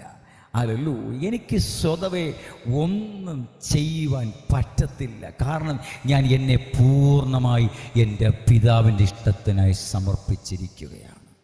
യേശുവിൽ പ്രകടമാകുന്ന ആ സ്വർഗീയമായ സമർപ്പണം പരിശുദ്ധാത്മാവിൻ്റെ സഹായത്താൽ നമ്മുടെ ഉള്ളിൽ വെളിപ്പെടണം. നമ്മുടെ അവയവങ്ങൾ അതിനായി പുറപ്പെടുവിക്കണം. യേശുവിൻ്റെ ദിവ്യ സ്വഭാവങ്ങൾ ഈ വിധത്തിൽ നമ്മളിൽ പ്രദർശിപ്പിക്കപ്പെടുവാൻ ഇടവരാതിരിക്കേണ്ടതിന് 15 വിധ മലിനമോഹങ്ങളാണ് ഒരു ദൈവ പൈതലിനെതിരെ പിശാച് തൊടുത്തു വിടുന്നത് എന്ന് ഓർത്തുകൊള്ളണം.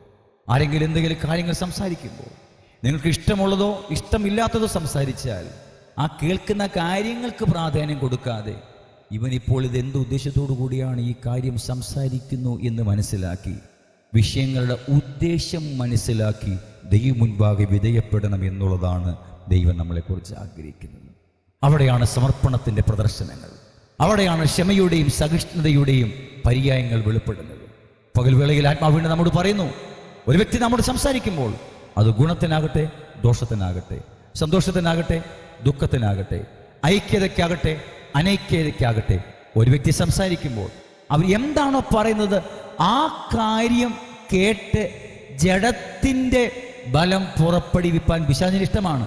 പക്ഷേ നമ്മൾ ആ കേൾക്കുന്ന അക്ഷരങ്ങൾ, ആ വാക്കുകൾ ശ്രദ്ധ കൊടുക്കാതെ ഇപ്പോൾ കേട്ടുകൊണ്ടിരിക്കുന്ന ഈ വാക്കുകൾക്ക് പിറകിൽ അദൃശ്യമായ ഒരു ദൈവിക ഉദ്ദേശം, അത് കാണുന്നത് വരെ ഈ കേൾക്കുന്ന വാക്കുകൾക്ക് മറുപടി പറയരുത്.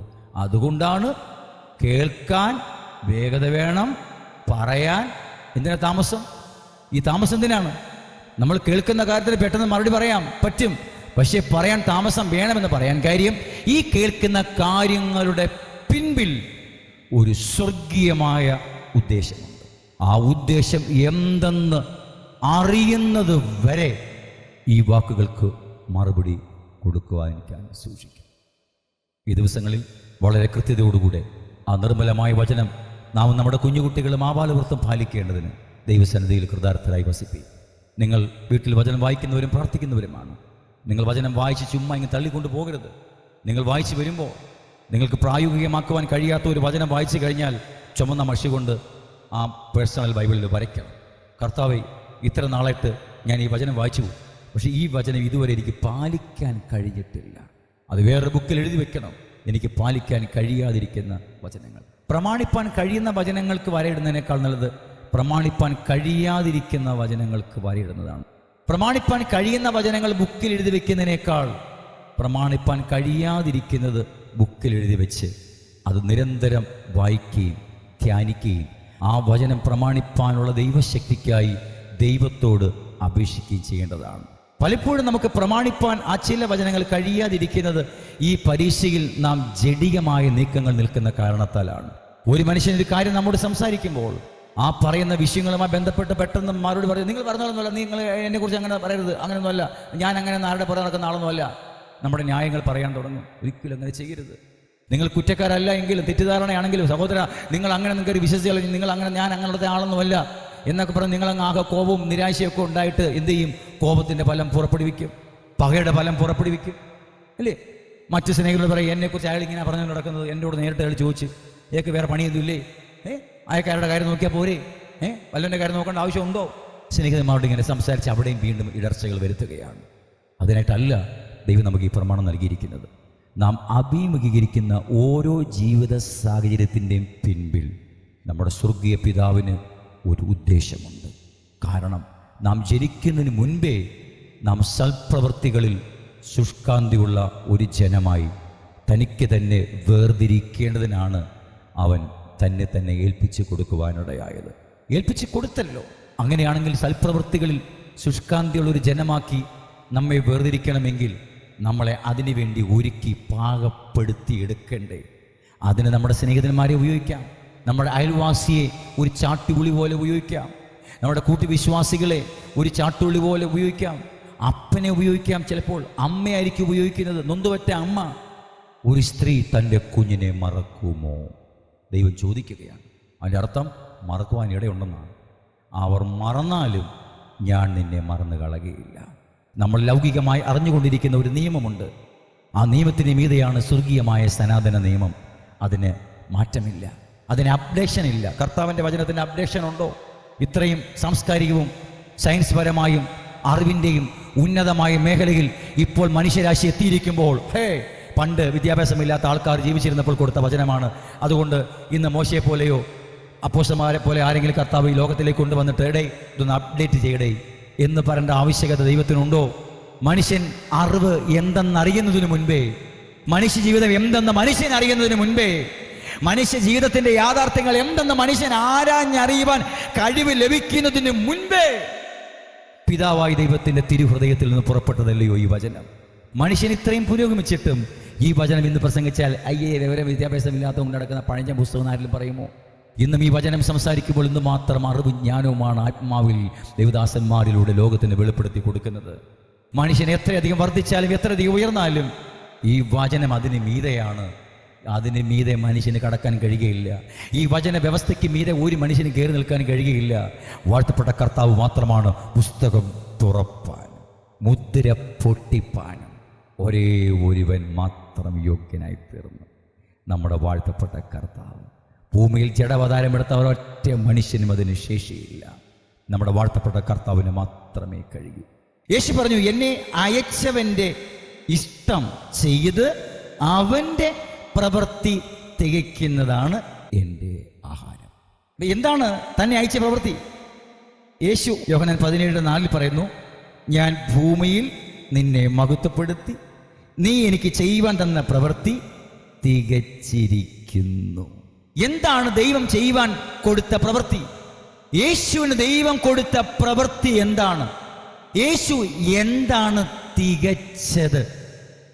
ഭൂമിയിൽ മനുഷ്യനായി ജനിക്കുന്ന ഏതൊരുവനും അഭിമുഖീകരിക്കേണ്ട 15 വിധ മലിനമോഹങ്ങളുണ്ട്. ആ മലിനമോഹങ്ങളുടെ ഫലം അവരെ കൊണ്ട് പുറപ്പെടുവിക്കും. മോശ ജനം ചെയ്യുന്ന വികട പ്രവൃത്തി കണ്ടപ്പോൾ അവന് കോപമുണ്ടായി. കയ്യിൽ ദൈവം എഴുതി കൊടുത്ത കൽപ്പലകകൾ എറിഞ്ഞുടച്ചു. കോപം. അതുകൊണ്ട് യൂദ പറയുന്നു, മോശയുടെ ശരീരം സംബന്ധിച്ച് പിശാച് തർക്കിച്ചും വാദിച്ചു കൊണ്ടിരിക്കുമ്പോൾ മീഖായേൽ ഒരു ദൂഷണ വിധി പോലും ഉച്ചരിക്കാതെ ദൈവം നിന്നെ ഭക്ഷിക്കട്ടെ എന്ന് പറയുക മാത്രം ചെയ്യുവാനും ഇടയായി. ദാവീദിന്റെ കോപം നമുക്കറിയാം. ദുർമോഹം. കൂട്ടുകാരന്റെ ഭാര്യയെ മോഹിച്ച അനന്തരം ആ കുടുംബത്തിൽ വന്നു കയറിയ വാൾ അവന്റെ ഉദരത്തിൽ കടന്നത് എത്ര തലമുറകൾക്കെതിരെ. വിശുദ്ധന്മാരായി ഭൂമി നിലകൊണ്ട പലരും ഏലിയാവ് മരിപ്പാൻ ഇച്ഛിച്ചു. കർത്താവേ, ഞാൻ എൻ്റെ പിതാക്കന്മാരെക്കാൾ ഒട്ടും നല്ലവനൊന്നുമല്ല, അതുകൊണ്ട് എൻ്റെ പ്രാണനെ എടുത്തുകൊള്ളണമേ. യോന പറയുകയാണ്, എൻ്റെ പ്രാണനെ എടുത്തുകൊള്ളണമേ. എന്തുകൊണ്ട്? കർത്താവ് ചെയ്തത് അനിഷ്ടമായി. നീ കോപിക്കുന്നത് ശരിയാണോ യോനെ എന്ന് ചോദിക്കുമ്പോൾ, ഞാൻ മരണപര്യന്തം കോപിക്കുന്നത് വിഹിതം തന്നെയാണ്. ചാകുന്നവരെ കോപിക്കുന്നതാണ് ശരി. ഇതിനകത്ത് ഒരു നീതി കാണുന്നില്ല. ഞാൻ കോപിക്കുന്നതാണ് ശരി. മലിനമോഹങ്ങളാൽ ജഡമനുഷ്യരിൽ കർത്തൃത്വം നടത്തി അതിൻ്റെ ഫലം പുറപ്പെടുവിക്കേണ്ടതിന് പിശാചായവൻ ഏതൻ മുതൽ ഇന്നും മനുഷ്യനെ പിന്തുടരുകയാണ്. എന്നാൽ ലൂസിഫറിൻ്റെ സകല കാൽക്കുലേഷനുകളെയും പൊളിച്ചുകൊണ്ട് നീതിമാനായ ദൈവം മനുഷ്യനായി ഈ ഭൂമിയിലേക്ക് ഇറങ്ങി വന്നിട്ട് മനുഷ്യർക്ക് എതിരെയുള്ള ഈ പൈശാചിക മോഹങ്ങളെ ഇല്ലാതെയാക്കേണ്ടതിനുള്ള പ്രവൃത്തി യേശു ഈ ഭൂമിയിൽ തികച്ചു. ആ യേശുവിൽ വിശ്വസിക്കുന്നവർക്ക് ഈ മലിനമോഹങ്ങൾ നമുക്കറിയാം. ഗലാത്യർക്ക് ലേഖനം 5:16-17 വായിക്കുമ്പോൾ നമുക്ക് കാണുവാൻ കഴിയും. ആത്മാവിനെ അനുസരിച്ച് നടക്കുന്നു എങ്കിൽ ജഡത്തിൻ്റെ മോഹം നിവർത്തിക്കുകയില്ല. 15 വിധ മോഹങ്ങളുമായി, മലിനമോഹങ്ങളുമായി പിശാചായവൻ നമ്മളെ സമീപിക്കും എന്നുള്ളത് കൊണ്ട് ആത്മാവിനെ അനുസരിച്ച് നടപ്പി. നാം ആത്മാവിൽ അനുസരിച്ച് നടക്കേണ്ടതിന് ക്രിസ്തു ക്രൂശിൽ ചെയ്ത പ്രവൃത്തിയാണ് ക്രൂശ് മരണം. ആ പ്രവൃത്തി യേശു പൂർത്തീകരിച്ചു. തൻ്റെ പരീക്ഷാ കാലഘട്ടത്തിൽ ആ മലിനമോഹങ്ങളുമായി പിശാച് സമീപിച്ച് അടുത്ത് വന്നപ്പോൾ, മോഹം ഗർഭം ധരിച്ച് പാപത്തെ പെറുവാൻ അവസരം ഒരുക്കി കൊടുത്തപ്പോൾ തൻ്റെ പ്രവൃത്തി ഈ ഭൂമിയിൽ തികച്ചു. എങ്ങനെ? മാലിന്യം ഏശാതെ 15 വിധത്തിലുള്ള മാലിന്യങ്ങളൊന്നും ഏശാതെ ആ ശരീരത്തെ സൂക്ഷിച്ച് ഇടിയടി തുപ്പലും എല്ലാം കൊണ്ട് ഒറ്റപ്പെട്ടും ഏകാന്താവസ്ഥയിലും ഏതെല്ലാം മാനസിക ശാരീരികമായ ക്ലേശങ്ങൾ അനുഭവിപ്പിക്കാമോ അതെല്ലാം ഏറ്റുവാങ്ങിക്കൊണ്ടും എന്നാൽ 15 വിധ മലിനമോഹങ്ങളുടെ ഒരു നയമേഖല പോലും വെളിപ്പെടുത്തുവാനിടയാകാതെ ആ ശരീരത്തെ ജീവനിലും വിശുദ്ധിയിലും കാത്തു സൂക്ഷിച്ച് തികയ്ക്കേണ്ട പ്രവൃത്തി ക്രൂശ് വരെ എത്തി. ആ പ്രവൃത്തി യേശു തികച്ചു. എന്നെ അയച്ചവൻ്റെ ഇഷ്ടം ചെയ്യുന്നതാണ് എൻ്റെ ആഹാരം. ദൈവം നിങ്ങളെ ഓരോരുത്തരെയും വീണ്ടെടുത്തിരിക്കുന്നു. നിങ്ങളെ വീണ്ടെടുത്ത നിങ്ങളുടെ സ്വർഗ്ഗപിതാവിൻ്റെ ഇഷ്ടം എന്താണോ അതായിരിക്കണം നിങ്ങളുടെ ആഹാരം. ആത്മമനുഷ്യൻ്റെ ആഹാരം അത് തന്നെ ആയിരിക്കണം. എന്നാൽ ജഡമനുഷ്യൻ ബലഹീനനാണ്, അവൻ്റെ ആഹാരം സ്വാർത്ഥമാണ്. അത് നശിച്ചു പോകുന്ന ആഹാരത്തിന് വേണ്ടിയിട്ടാണ് അവൻ്റെ ആഹവും അവൻ്റെ വിളിയും നിലവിളിയും എല്ലാം. അതാണ് ദൈവമേ ദൈവമേ ദൈവമേ എന്ന് വിളിക്കുന്നത്. നശിച്ചു പോകുന്ന ആഹാരത്തിനായിട്ടല്ലാതെ, എന്നെ ഒന്ന് സഹായിക്കണമെന്ന് പറയുന്നത് നശിച്ചു പോകുന്നതിനായിട്ടല്ലാതെ ഇവൻ എന്തിനായിട്ടാണ് ഈ നിലവിളിക്കുന്നത്? എന്നാൽ ആത്മമനുഷ്യൻ നിലവിളിക്കുന്നത് എന്തിനായിട്ടാണ്? പിതാവിൻ്റെ ഇഷ്ടത്തിനായിട്ടാണ്. പിതാവിൻ്റെ ഇഷ്ടം എന്താണോ അതിനായി അവൻ ദാഹിക്കുകയാണ്. പിതാവിൻ്റെ ആഗ്രഹം എന്താണോ അതിനായിട്ട് അവൻ വെമ്പൽ കൊള്ളുകയാണ്. ആ പിതാവായ ദൈവത്തിൻ്റെ മോഹം എന്താണോ അതിനായിട്ട് അവൻ്റെ മനസ്സിനെ അവൻ ഒരുക്കിയെടുക്കുകയാണ്. അതിന് അവൻ നിർബന്ധത്താൽ ആത്മാവിനെ അനുസരിച്ച് നടക്കുവാൻ തയ്യാറാകുകയാണ്. സൽപ്രവൃത്തികളിൽ തനിക്ക് തന്നെ വിശുദ്ധമായിരിക്കുന്ന ഒരു ജനമായി തീരേണ്ടതിന് നമ്മുടെ വാഴ്ത്തപ്പെട്ട കർത്താവായ യേശുക്രിസ്തു ക്രൂശിൽ ബലിയാടായ ആ സ്വർഗീയ സന്തോഷത്തെ ഹൃദയപൂർവ്വം മനസ്സിൽ ധ്യാനിച്ചുകൊണ്ട് നമുക്ക് പ്രാർത്ഥിക്കാം. കർത്താവെ, പരീക്ഷയിൽ ഞങ്ങളെ കടത്താതെ ദുഷ്ടങ്കിൽ നിന്ന് ഞങ്ങളെ വിടുവിക്കണമേ. എന്തിനായിട്ടാണ്? അവിടുത്തെ ഇഷ്ടം ഞങ്ങൾ ചെയ്യേണ്ടതിന് ഞങ്ങളെ പരീക്ഷയിൽ കടത്തരുത്. മലിനമോഹങ്ങളുമായി ദുഷ്ടൻ ഞങ്ങളെ സമീപിക്കുമ്പോൾ അപ്പോഴെല്ലാം ഞങ്ങൾ ആത്മാവിനെ അനുസരിച്ച് നടക്കുന്നവരായി തീരുവാൻ, സ്നേഹിതന്മാരെ മറ്റുള്ളവരെയും ഒരു ചാട്ടുളി പോലെ ഉപകരണമാക്കി ദുഷ്ടൻ ഞങ്ങളെക്കൊണ്ട് ഒരു ഫലം പുറപ്പെടുവിപ്പാൻ പരീക്ഷയുമായി അടുത്ത് വരുമ്പോൾ അതിൻ്റെ പിൻപിലെ ദൈവികത മനസ്സിലാക്കി നിലനിൽക്കുന്ന ഫലം പുറപ്പെടുവിക്കേണ്ടതിന് ആത്മാവായവൻ ഞങ്ങളെ സഹായിക്കണമെന്നായിരിക്കണം നിങ്ങളുടെ നിരന്തരമായ പ്രാർത്ഥന. നിത്യനായ ദൈവം, നിത്യസ്നേഹത്താൽ നമ്മളെ സ്നേഹിച്ചിരിക്കുന്ന മഹാദൈവം, വാഴ്ത്തപ്പെട്ടവൻ, ആ നീതിമാനായ ദൈവം നമ്മളെ സഹായിക്കും. യെശയ്യാപ്രവചനത്തിലേക്ക് വരുമ്പോൾ നമ്മുടെ വാഴ്ത്തപ്പെട്ട കർത്താവായ യേശുക്രിസ്തുവിനെ കുറിച്ച് പറഞ്ഞിരിക്കുന്നത് 61 1, 2, 3 വാക്യം കൂടെ നമുക്ക് വായിക്കാം. എളിയവരോട് സദ്വർത്തമാനം ഘോഷിപ്പാൻ യഹോവ എന്നെ അഭിഷേകം ചെയ്തിരിക്കൊണ്ട് യഹോവയായ കർത്താവിന്റെ ആത്മാവ് എന്റെ മേലിരിക്കുന്നു. ഹൃദയം തകർന്നവരെ മുറികെട്ടുവാനും തടവുകാർക്ക് വിടുതലും ബദ്ധന്മാർക്ക് സ്വാതന്ത്ര്യവും അറിയിപ്പാനും യഹോവയുടെ പ്രസാദവർഷവും നമ്മുടെ ദൈവത്തിന്റെ പ്രതികാര ദിവസവും പ്രസിദ്ധമാക്കുവാനും ദുഃഖിതന്മാരെയൊക്കെയും ആശ്വസിപ്പിപ്പാനും സിയോനിലെ ദുഃഖിതന്മാർക്ക് വെണ്ണീറിന് പകരം അലങ്കാരമാലയും ദുഃഖത്തിനു പകരം ആനന്ദ തൈലവും വിഷണ്ട മനസ്സിന് പകരം സ്തുതി എന്ന മേലാടയും കൊടുപ്പാനും അവൻ എന്നെ അയച്ചിരിക്കുന്നു. അവൻ മഹത്വീകരിക്കപ്പെടേണ്ടതിന് അവർക്ക് നീതിവൃക്ഷങ്ങളെന്നും യഹോവയുടെ നടുതല എന്നും പേരാകും. ദൈവത്തിന്റെ മഹത്വം. എളിയവരോട് സദ്വർത്തമാനം ഘോഷിപ്പാൻ യഹോവ എന്നെ അഭിഷേകം ചെയ്തിരിക്കുന്നുണ്ട്. യഹോവയായ കർത്താവിൻ്റെ ആത്മാവ് എൻ്റെ മേൽ ഇരിക്കുന്നു. ഏതാണ് അയച്ചവൻ്റെ പ്രവൃത്തി? 1, ഹൃദയം തകർന്നവരെ മുറി കെട്ടുവാൻ. ബഹുവിധമായ മലിനമോഹങ്ങളാൽ നിരപരാധികളായ മനുഷ്യാത്മാക്കളെ ഇന്നും നമ്മുടെ സമൂഹങ്ങളിലും നമ്മുടെ കുടുംബങ്ങളിൽ പലരെയും, നമ്മുടെ രക്തബന്ധങ്ങളിൽ പലരെയും, നമ്മുടെ സ്നേഹിതന്മാരിൽ പലരെയും അവൻ മുറിവ് വരുത്തിക്കൊണ്ടിരിക്കുകയാണ്. അവരുടെ ഹൃദയങ്ങളെ മലിനമോഹങ്ങളാൽ ഹൃദയങ്ങളെ തകർത്ത് മുറിവ് വരുത്തിക്കൊണ്ടിരിക്കുകയാണ്. പിതാവായ ദൈവം യേശുവിനൊരു പ്രവൃത്തി കൊടുത്തു. എന്താണ് പ്രവൃത്തി? 1, ഹൃദയം തകർന്നവരുടെ മുറിവ് കെട്ടുക. രണ്ടാമത്തെ പ്രവൃത്തി എന്താണ്? തടവുകാർക്ക് വിടുതൽ. പിശാചിന്റെ തന്ത്രങ്ങളാൽ ബന്ധിക്കപ്പെട്ട് സ്വാർത്ഥവും ജഡിലവും ആദാമ്യവുമായ ദുർമോഹങ്ങളാൽ ബന്ധിച്ച് ഉള്ളിലെ ആത്മാവ് സംബന്ധിച്ച് ആ ചതിമോഹങ്ങളാൽ വഷളായി പോകുന്ന പഴയ മനുഷ്യനെ ഉരിഞ്ഞുകളയാൻ കഴിയാതെ ആ ആദാമ്യ പ്രകൃതം വച്ച് പുലർത്തി പിതാവായ ദൈവത്തിൻ്റെ സ്നേഹത്തിൽ നിന്നും ആട്ടി ഓടിപ്പിച്ച് ബന്ധനത്തിൽ, തടവിൽ കെട്ടപ്പെട്ട് കിടക്കുന്ന അവസ്ഥയിൽ നമ്മുടെ ദേശത്ത് ധാരാളം പ്രിയപ്പെട്ടവരുണ്ട്. അവരെ ലക്ഷ്യമാക്കിയാണ് നമ്മൾ സുവിശേഷം അറിയിക്കുന്നത്. അവർക്ക് വേണ്ടിയിട്ടാണ് നമ്മൾ പ്രാർത്ഥിക്കുന്നത്. കർത്താവ് ചെയ്ത രണ്ടാമത്തെ പ്രവൃത്തി തടവുകാർക്ക് വിടുതൽ നൽകുക എന്നുള്ളതായിരുന്നു. മൂന്നാമതെന്താണ്? ബദ്ധന്മാർക്ക് സ്വാതന്ത്ര്യം. ദൈവത്തിൻ്റെ മഹത്വം. ഒരു തരത്തിലും ആത്മീക സ്വാതന്ത്ര്യമില്ലാതെ, വചനം അറിയാം, കർത്താവിനെ അറിയാം, പക്ഷേ ആത്മീക ജീവിതത്തിന് മുമ്പോട്ട് ഒരു സുഗമമായ സന്തോഷമില്ല. രക്ഷയുടെ സന്തോഷം ആസ്വദിപ്പാൻ കഴിയുന്നില്ല. എന്തൊക്കെ അവിടെയൊക്കെ ചില ബന്ധനങ്ങൾ പോലെ, ബന്ധിക്കപ്പെട്ട് കിടക്കുന്ന അവസ്ഥ പോലെ, ആത്മാവിൽ സ്വാതന്ത്ര്യം അനുഭവിക്കുവാൻ കഴിയാതെ, ക്രിസ്തുവിലെ രക്ഷയുടെ സന്തോഷം ഉള്ളിൽ ആസ്വദിപ്പാൻ കഴിയാതെ എവിടേക്കോ എന്തൊക്കെ കെട്ടുകൾ, ബന്ധനങ്ങൾ ഉള്ളതുപോലെ, ബന്ധപ്പെട്ട് കിടക്കുന്ന, ബന്ധിക്കപ്പെട്ട് കിടക്കുന്ന അവസ്ഥ പോലെ ആയിരിക്കുന്നവർക്ക് ഒരു പ്രവൃത്തി കർത്താവ് ചെയ്യുകയാണ്. ബദ്ധന്മാർക്ക് വിടുതൽ. സ്തോത്രം. 1, ഹൃദയം തകർന്നവരുടെ മുറിവുകളെ കെട്ടുക. 2, തടവുകാർക്ക് വിടുതൽ കൊടുക്കുക. 3, ബദ്ധന്മാർക്ക് സ്വാതന്ത്ര്യം കൊടുക്കുക. 4, ദൈവത്തിൻ്റെ പ്രസാദവർഷം, പ്രതികാര ദിവസം പ്രസിദ്ധമാക്കുക.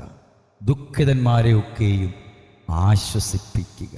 സിയോനിലെ ദുഃഖിതന്മാർക്ക്, അതായത് ദൈവമക്കൾ, അവരുടെ ദുഃഖത്തിന് പകരം സന്തോഷം, വെണ്ണീറിന് പകരം അലങ്കാരം, ദുഃഖത്തിന് പകരം ആനന്ദ തൈലം, വിഷണ്ണ മനസ്സിന് പകരം സ്തുതി എന്ന മേലാടയും കൊടുപ്പാനും അവൻ എന്നെ അയച്ചിരിക്കുന്നു. ഞാൻ എന്നെ അയച്ചവൻ്റെ പ്രവൃത്തി തികച്ചിരിക്കുന്നു. നമ്മളെ ഓരോരുത്തരെ കുറിച്ച് നമ്മളെ ഈ ഭൂമിയിലേക്ക് ദൈവം അയച്ചു. അവൻ നമ്മളെ വീണ്ടെടുത്തു, സ്വർഗീയ ആത്മാവിനെ നൽകി, അവൻ്റെ ഇഷ്ടപ്രകാരം ഭൂമിയിൽ ചില പ്രവൃത്തികൾ തികപ്പാനായിട്ട്. കണ്ണുകളടയ്ക്കാം. ദൈവസന്നിധിയിൽ ഒരു സമർപ്പണത്തിനായി വിധേയപ്പെടുത്തുക. കർത്താവ് എന്നെ അയച്ച പ്രവൃത്തിയാണോ ഞാൻ ചെയ്തുകൊണ്ടിരിക്കുന്നത്, അതോ കാട്ടത്തിയുടെ ഫലമാണോ? നാട്ടത്തിയുടെ ഫലം, നല്ല ഫലം കായ്ക്കേണ്ടതിന് നമ്മളെ ഉത്സുകരാക്കാം. യേശുവിൻ്റെ കരത്തിലേക്ക് നമ്മളെ അതിനായി ഏൽപ്പിക്കാം. കർത്താവ് നമ്മളെ അതിനായി സഹായിക്കും. അവൻ സർവശക്തനായ ദൈവമാണ്, നിത്യനായ ദൈവമാണ്, മഹാരാജാവായ ദൈവമാണ്. ആ സ്നേഹസ്വരൂപനായ ദൈവം നിത്യസ്നേഹം നൽകി സഹായിക്കുന്നവനാണ്. നോക്കൂ, മലിനമോഹങ്ങൾ ഒടുവിൽ നമ്മളിൽ വരുത്തുന്നത് നമ്മളെ ഹൃദയം തകർക്കുക, മുറിവ് വരുത്തുക എന്നുള്ളതാണ്. ഈ മലിനമോഹങ്ങൾ ഒടുവിൽ നമ്മളെ കൊണ്ട് എവിടെ കൊണ്ടെത്തിക്കും? നമ്മളെ ബദ്ധന്മാരുടെ അവസ്ഥയിലേക്ക് കൊണ്ടെത്തിക്കുവാനിടയാകും. സ്തോത്രം, ദൈവത്തിൻ്റെ മഹത്വം. ദുഃഖം വരുത്തുവാനിടയാകും, അത് വെണ്ണീർ വരുത്തുവാനിടയാകും, വിഷണ്ണ മനസ്സായി തീരുവാനായിട്ടിടയാകും. സ്തുതിപ്പാൻ കഴിയാത്ത അവസ്ഥയിൽ, സ്തോത്രം ചെയ്യുവാൻ കഴിയാത്ത അവസ്ഥയിൽ ഈ മലിനമോഹങ്ങൾ നമ്മളെ കൊണ്ടെത്തിക്കുവാനിടയാകും. എന്നാൽ അതിനെ ജയിപ്പാൻ നമ്മുടെ വാഴ്ത്തപ്പെട്ട കർത്താവായ യേശുക്രിസ്തു ഭൂമിയിൽ തൻ്റെ പ്രവൃത്തി തികച്ചു. എന്നിൽ വിശ്വസിക്കുന്നവൻ ഞാൻ ചെയ്തതിലും അധികം ചെയ്യുമെന്ന് കർത്താവ് കൽപ്പിച്ചിരിക്കുന്നുവെങ്കിൽ, നമ്മുടെ വാഴ്ത്തപ്പെട്ട കർത്താവ് കടന്നുപോയ, മാതൃക വെച്ചിച്ച് കടന്നുപോയ ആ പാതയിലൂടെ തന്നെ സഞ്ചരിച്ച് ആത്മാവിനെ അനുസരിച്ച് നടന്ന് ഈ പ്രവൃത്തികളെ പൂർത്തീകരിപ്പാൻ ആത്മാവായവൻ നിങ്ങളെല്ലാവരെയും സഹായിക്കട്ടെ. ഈ വചനങ്ങൾ നിങ്ങളെയും നിങ്ങളുടെ കുഞ്ഞുങ്ങളെയും ശുദ്ധി ചെയ്യട്ടെ. ഈ വചനങ്ങൾ നിങ്ങളെ യഥാസ്ഥാനപ്പെടുത്തട്ടെ. ഈ വചനങ്ങൾ നിങ്ങളെ ആത്മാവിൽ ഉണർത്തട്ടെ. ഈ വചനങ്ങൾ നിങ്ങളെ ഉത്സുകരാകട്ടെ. മാറാനാഥ, നമ്മുടെ കർത്താവ് വരുന്നു. ദൈവം എല്ലാവരെയും അനുഗ്രഹിക്കട്ടെ.